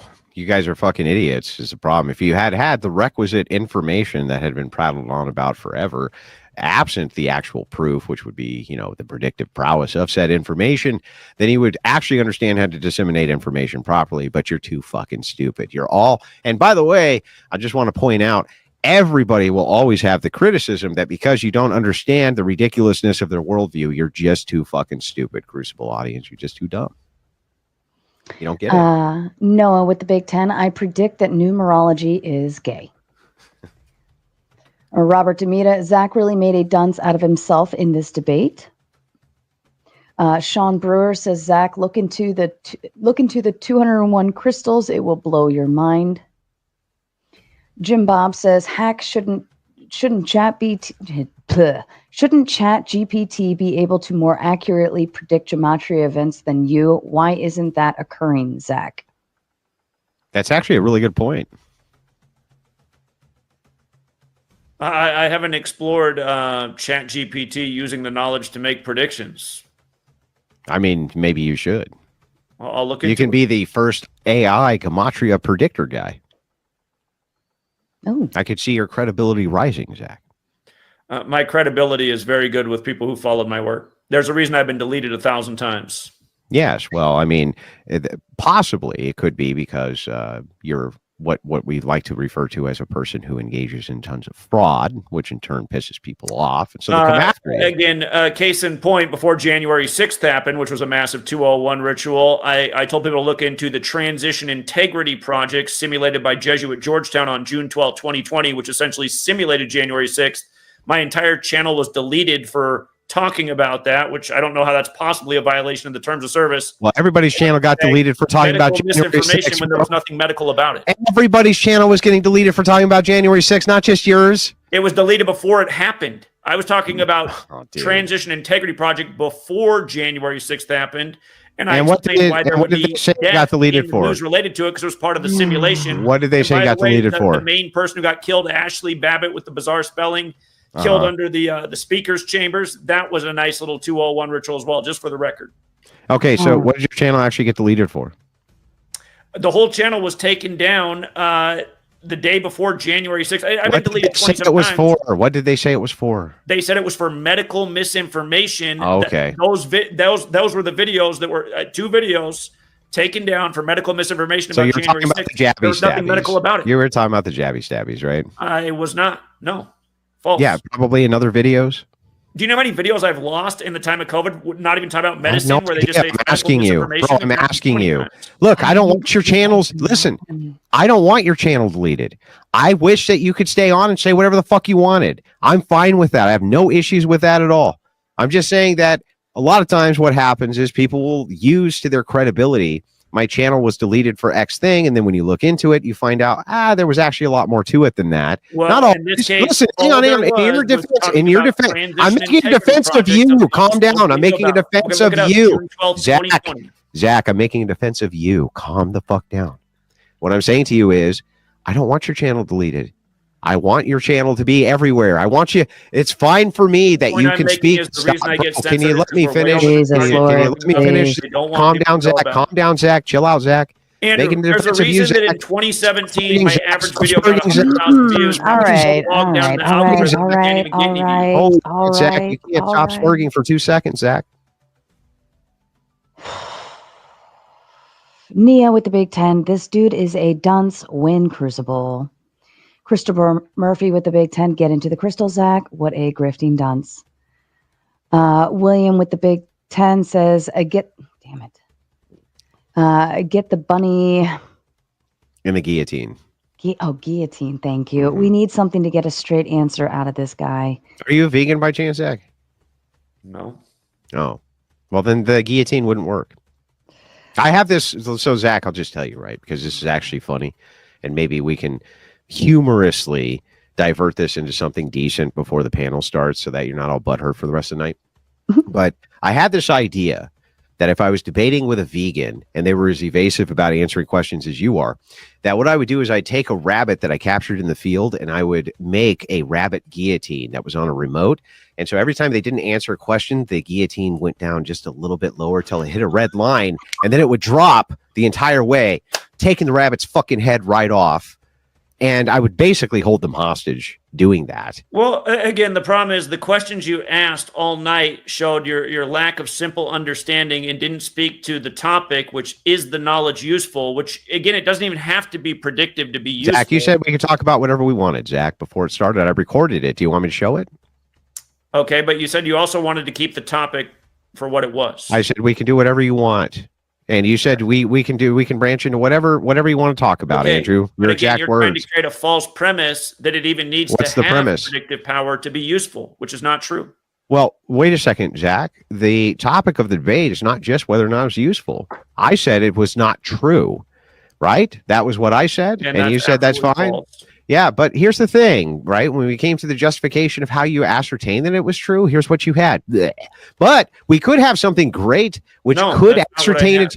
We could have some evidence that would ascertain its truthfulness, a prediction. Lots of those. And again, I told people how they can go back and watch older videos of spot-on predictions that still exist on channels that have not been deleted. Yeah, just not tonight. Number 1 to you says, if Zach ever finds a woman that puts up with him, I predict she will pass away from boredom. The reason that I didn't give you an orgasm tonight is because of the number 201. You have to understand that what happens is when the Jesuit order under Catherine the Great freed 201 various Jesuit priests, and then later on, if we look at the King James Version, what do we see? The number 65. That's exactly the number of pills of Viagra I need to take in order to give you an orgasm, and I didn't have them. Andrew, that's not the kind of points being made. It's all the numbers. Andrew, the kind of points being made tonight is that Jesuit-educated men are meeting about the Russia-Ukraine war before it begins 201 days after the first ever Jesuit Ignatian year ever began. And then the war begins in the Donbass region, which equals 201. And then Biden gives $95 billion on the Does the word Donbass actually equal 201? Does the word Donbass actually equal 201? Does the word Donbass actually equal 201? Donbass region equates to 201, which is Donbass itself, right? It's referred to as the Donbass region. It always is. Yeah. So is it the Donbass region that's 201 or Donbass region? Right. Not Donbass region. You just said it's always referred to as the. Why'd you leave the out? Why did you leave the out? Well, leaving the out is also not unfair. I mean, again, the is a correct statement. I'm just saying what you refer to it always as Donbass. You just contradicted yourself. You just contradicted yourself, even though you know logic, right? Huh? You just contradicted yourself, even though you know logic. Myself. Yeah, you said it's referred to. It's totally fair. Words and you just said it's totally fair because it's referred to as the Donbass region, and then you go on to say Donbass region is what equals that. We left the word the out. Hold on. To make a point, the in front of a word is not arbitrary. Again, it can be important. Yes, why didn't you include it? Hold on. I'm going to answer what you're saying. The Jesuit order is 201. Jesuit order alone is 144. These numbers often get paired together in their ritualism, just like how Trump's ex-wife died 144 days after her birthday and then was buried on the 201st day of the year. When the Jesuits came out of suppression, it was 144 days after James Madison's birthday, the only 201 president. On and on and on. It factored into Beau Biden's death. It factored into the death of Beau Biden's wife and daughter who died on limestone. Why did you leave the word the out, though? Why did you leave the out of the Donbass region? Why? I'm making the point that looking at the in front of the word can, if it's the Donbass region, if I'm not mistaken, it's 224, like the Society of Jesus, the former title of a few minutes ago. Huh? I thought it was 201 a few minutes ago. Now it's not. Region is 201. Not the Donbass region, which is what you said people refer to it as. So you left that out so that it would actually equal 201. That way you could tie it together with your 201 conspiracy. God, just splitting hairs again, just ridiculous. Yeah, but I mean, splitting hairs is pretty necessary when you're talking about the specificity of things like fucking numbers, right? There's been a lot of 201 rituals with the war from before it began through the present. There's a lot of things we could go over if you really wanted to. Did you know I own 201 guns? I doubt it. Oh, Jesus. He might actually. You can only carry one at the end of the day. If I had known. Can you shoot any of them? Barely. Got liquor earlier. Barely. I imagine you wouldn't do too well in the Fallout world, Andrew. Drinker and smoker. Not going to last very long. All right. Beef it to beef it. Drinks and smokes. Wait. Even though everybody in the Fallout world drinks and smokes, dummy? Who in the Fallout world doesn't drink and fucking smoke? Survivors. All of them do. Everybody in the Fallout world drinks and fucking smokes. What game are you playing? Are you playing Fallout New Made It the fuck up, Vegas? Like, what are you playing? I don't what are you talking about? What's the referent? You're not going to do very good. You're not. I focus on good in a post-apocalyptic world as a smoker and a drinker that has everybody's a smoker and drinker in. Andrew, real quick, just entertain me here. Okay. From the beginning of this nation up to the present, the capital moved to the Jesuit stronghold, Washington, D.C., which in our history books, we get the first recognized president the year that Georgetown's established. And then eventually Inauguration Day moved to January 20th, which is the 201st day of the nation's age. And for the record, on the government website, they refer to it as Inauguration of the President of the United States, which equals 201. Do you think that's arbitrary? Do you think that's coincidental? No, not only do I not think it's arbitrary nor coincidental, I think that what you're doing is you're just drawing small factoids in order to associate the number 201 with them so that you can make what's called a gambler's fallacy. Would you like me to tell you what a gambler's fallacy is? Well, it helped us land the Biden and Trump predictions because, again, Leo Jeremiah O'Donovan, which didn't help you did the find any funeral for fucking Beau Biden predictions tonight, huh? and the inauguration for Joe Biden, and he was the former head of Georgetown. It's the gambler's fallacy is the mistaken belief that a random event is more likely to occur after a series of opposite events. What you're doing right now is you're doing exactly the same thing as the gambler's fallacy. You're taking unrelated events and you're assigning them an arbitrary number to those events. Yes, they are unrelated. You can't make 201 relational in those events, except because there's going to be an infinite number of numbers that we can associate within those events to other things, and you just skip over them.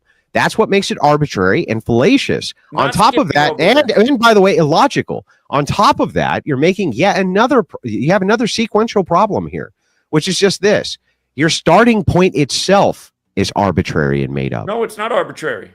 Yes, it is arbitrary. Yes, it is. Then why don't you use the Catholic Bible? Why do you use the Protestant Bible?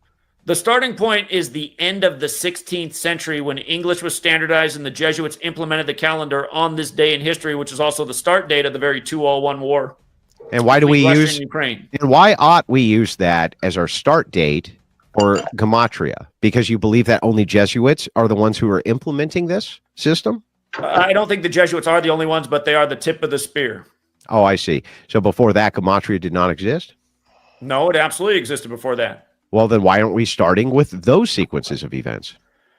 My work is focused on who is the one pulling the strings on the world, Right. controlling this nation's government, It's arbitrary. media, So who's it's manipulating arbitrary. the major Do you know what events. arbitrary means? It means without say it means 9/11. without system. You're not utilizing even the system for the system itself. It makes no fucking sense, dude. It makes a lot of sense. It's a completely foundationally made up starting point that fits your view, and that's it. No, that's your false Yes. interpretation. Not only is it not a false interpretation, I demonstrated it by asking you the foundational questions for why you use these things as a foundation. You just said because people know them.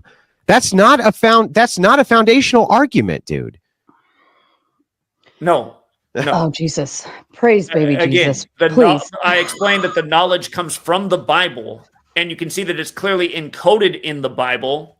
And also, it's a clear way to explain it since people are familiar with these things. To teach something to somebody, you have to teach where they have understanding. You have to meet people where they're at.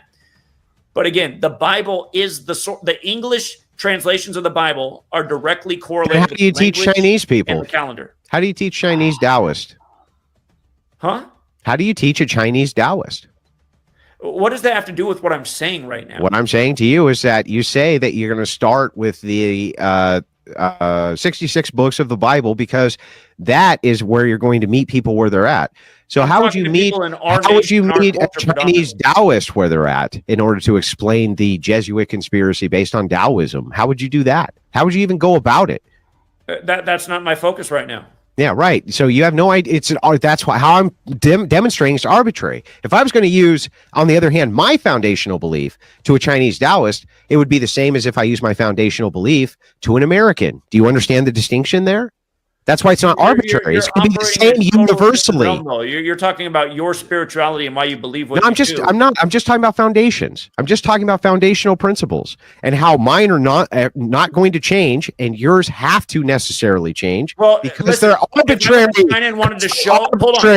If I went to China and wanted to teach about this, I would show the 201 rituals they're doing with Xi Jinping and the harassment of Taiwan and what that has to do with history. Again, the Jesuits how would you tie that to Taoism? How would you tie it to Taoism, where they're at? I don't need to tie it to Taoism. No, so what would you tie it to? The same, the history of the Jesuits in China, which predates them this country even existing. Okay. The Far East is super important to them. Sun Tzu, Art of War, the reason people know about that text is because of the Jesuit priest Father Amia, who published it in 1773. Again, there's a lot of things. By the way, for people who are not familiar with Art of War, look into chapter 11, the 9 situations. Just like the date 11/9, there's 68 paragraphs in that chapter, like how in 68, World Trade Center construction began, 911 was made the national emergency dialing code, George W. Bush got out of Yale and Skull and Bones. A lot of things went down in 68. You're wrong. It was actually published. It was published in 201, and 9/11 was simulated by the federal government 102 days before it happened. Yeah, the Art of War. By the way, Al Qaeda also dates back to the 8th century. There's been copies of it floating around forever and ever and ever. I don't know what the fuck you're talking about there. Yes, it is true. It was translated into French 1772 by a Jesuit named Jean Joseph, but the copies of it were around long before there was a publishing house. Hang on. Because of that, long before there was a publishing house, stop. It's my turn to respond.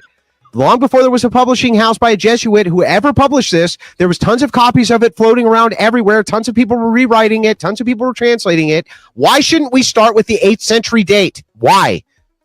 How many people would be aware of it if it weren't for the Jesuits publishing it? Oh, God. Tons of people were aware. How do you think the Jesuits became aware of it? Because the Jesuits were very invested in the Far East. Yeah, because this was a book common in the Far East. Again, anyone who wants to research Art of War can see how research much the popularity Again. It's literally right here. You want to see it? I'll go grab it right now. Yeah, take a look at it and look at the beginning how Rule 5 and 6 are on the same Actually, line. I'm not going to. 1, 2, I'm 3, going 4, to demand Rule that 5, my 6. I'm going to demand my wife, who is my slave, grab it for me. Huh? I'm going to demand my wife, who is my slave, grab it for me. While she's doing that, be fit to be fit with the Big Ten. And I thought the flat earthers were the biggest dodging, refusing to answer our words. I stand corrected. Travis Malden says, my wife queefed, and that sounds a lot like queen. So is she the champion? I meant wife, not slave. That was, I misspoke. The state of things says stating the past is far easier than prescribing the future. Your predictions are only predictions once they're confirmed by being in the past. Prove me wrong. Agreed. Delano says you would be better off arguing the numbers. Prove God is in control, births and deaths. Many people believe that and call them synchronicities. Why not that, Zach? I do think there's an organic side of this. We talked about this in the Jim Bob debate. There's also clearly a manipulated side where these numbers are used ritualistically to instigate world-shaping events, from 9/11 to the scandemic to what's going on with Russia, Ukraine, and there's recurring numerical patterns that connect all of them. This is what my book Number Games is about, which again, in that book, I explained, it was published in the middle of 2020, why they would wind down the scandemic as soon as the year of the tiger came around, exactly what they did. I also called out what would happen with the pokey-dokes before any of them were even introduced. Again, there's unpredicted power to this knowledge, very specific predictions, and life-saving knowledge, life-changing knowledge. That he can't give any of you tonight. And by the way, the thing is like, I will give a lifeline here. That it is true that many occult organizations do use the Bible as a premise for many of the things that they do. I don't dispute that that is true. I've talked about this many times, and including, by the way, John D., many other occultists that you cited. I don't dispute that that is true. I dispute that you, in any way, shape, or form, can make any sort of actual predictive models based on these loose correlates of numbers that you arbitrarily come up with. And I've demonstrated that over and over and that's already proven because wrong you fucking can't do it tonight. I don't need to do it tonight. Because you can't. The quote you just agreed with just cemented what I've already done. Say you can't. Look at the past, accurate You prediction, can't. and the future was foretold. You can't. I don't You have to join the Patreon to get need. the I don't say you need to. I say you can't do. I've done it many a time, so you're wrong. Then do it now. You're wrong. Yeah, you can't do it. You've already been proven wrong. I win. I got to take. No, you don't. Take a leak. Damien with the Big Ten, a young man wearing nothing but a linen garment, was following Jesus. When they seized him, he fled naked, leaving his garment behind. Mark 14:51 through 52. Heart Ponder with the Big Ten. Hey, you leave Zach alone, Andrew. Joseph Smith was a fraudster, and he got an obscene amount of poon in recorded American history. He also pinned his refusal predictions on Satan. He should do that. Know Your Realm says Zachary Greenblatt supporter and Neve time me out for using caps in one of my comments. Oy vey, my eyes can't handle all caps. Oy. Well, the mods can do whatever the fuck they want. They know their role. I support it. Mr. Disappointed, and for the record, all caps in the chat is really annoying. It's super obnoxious. It's almost just as bad as spamming the chat. Mr. Disappointed, this guy was raised without a father in the house. It's like a woman telling you a story and you just want to know the facts. Oh my God, stop blabbing on and prove your view. Jump in your crystal. We've got a crystal ready here for you too, by the way, if you want, Zach. We always have crystals ready. I bet those glasses make you see better.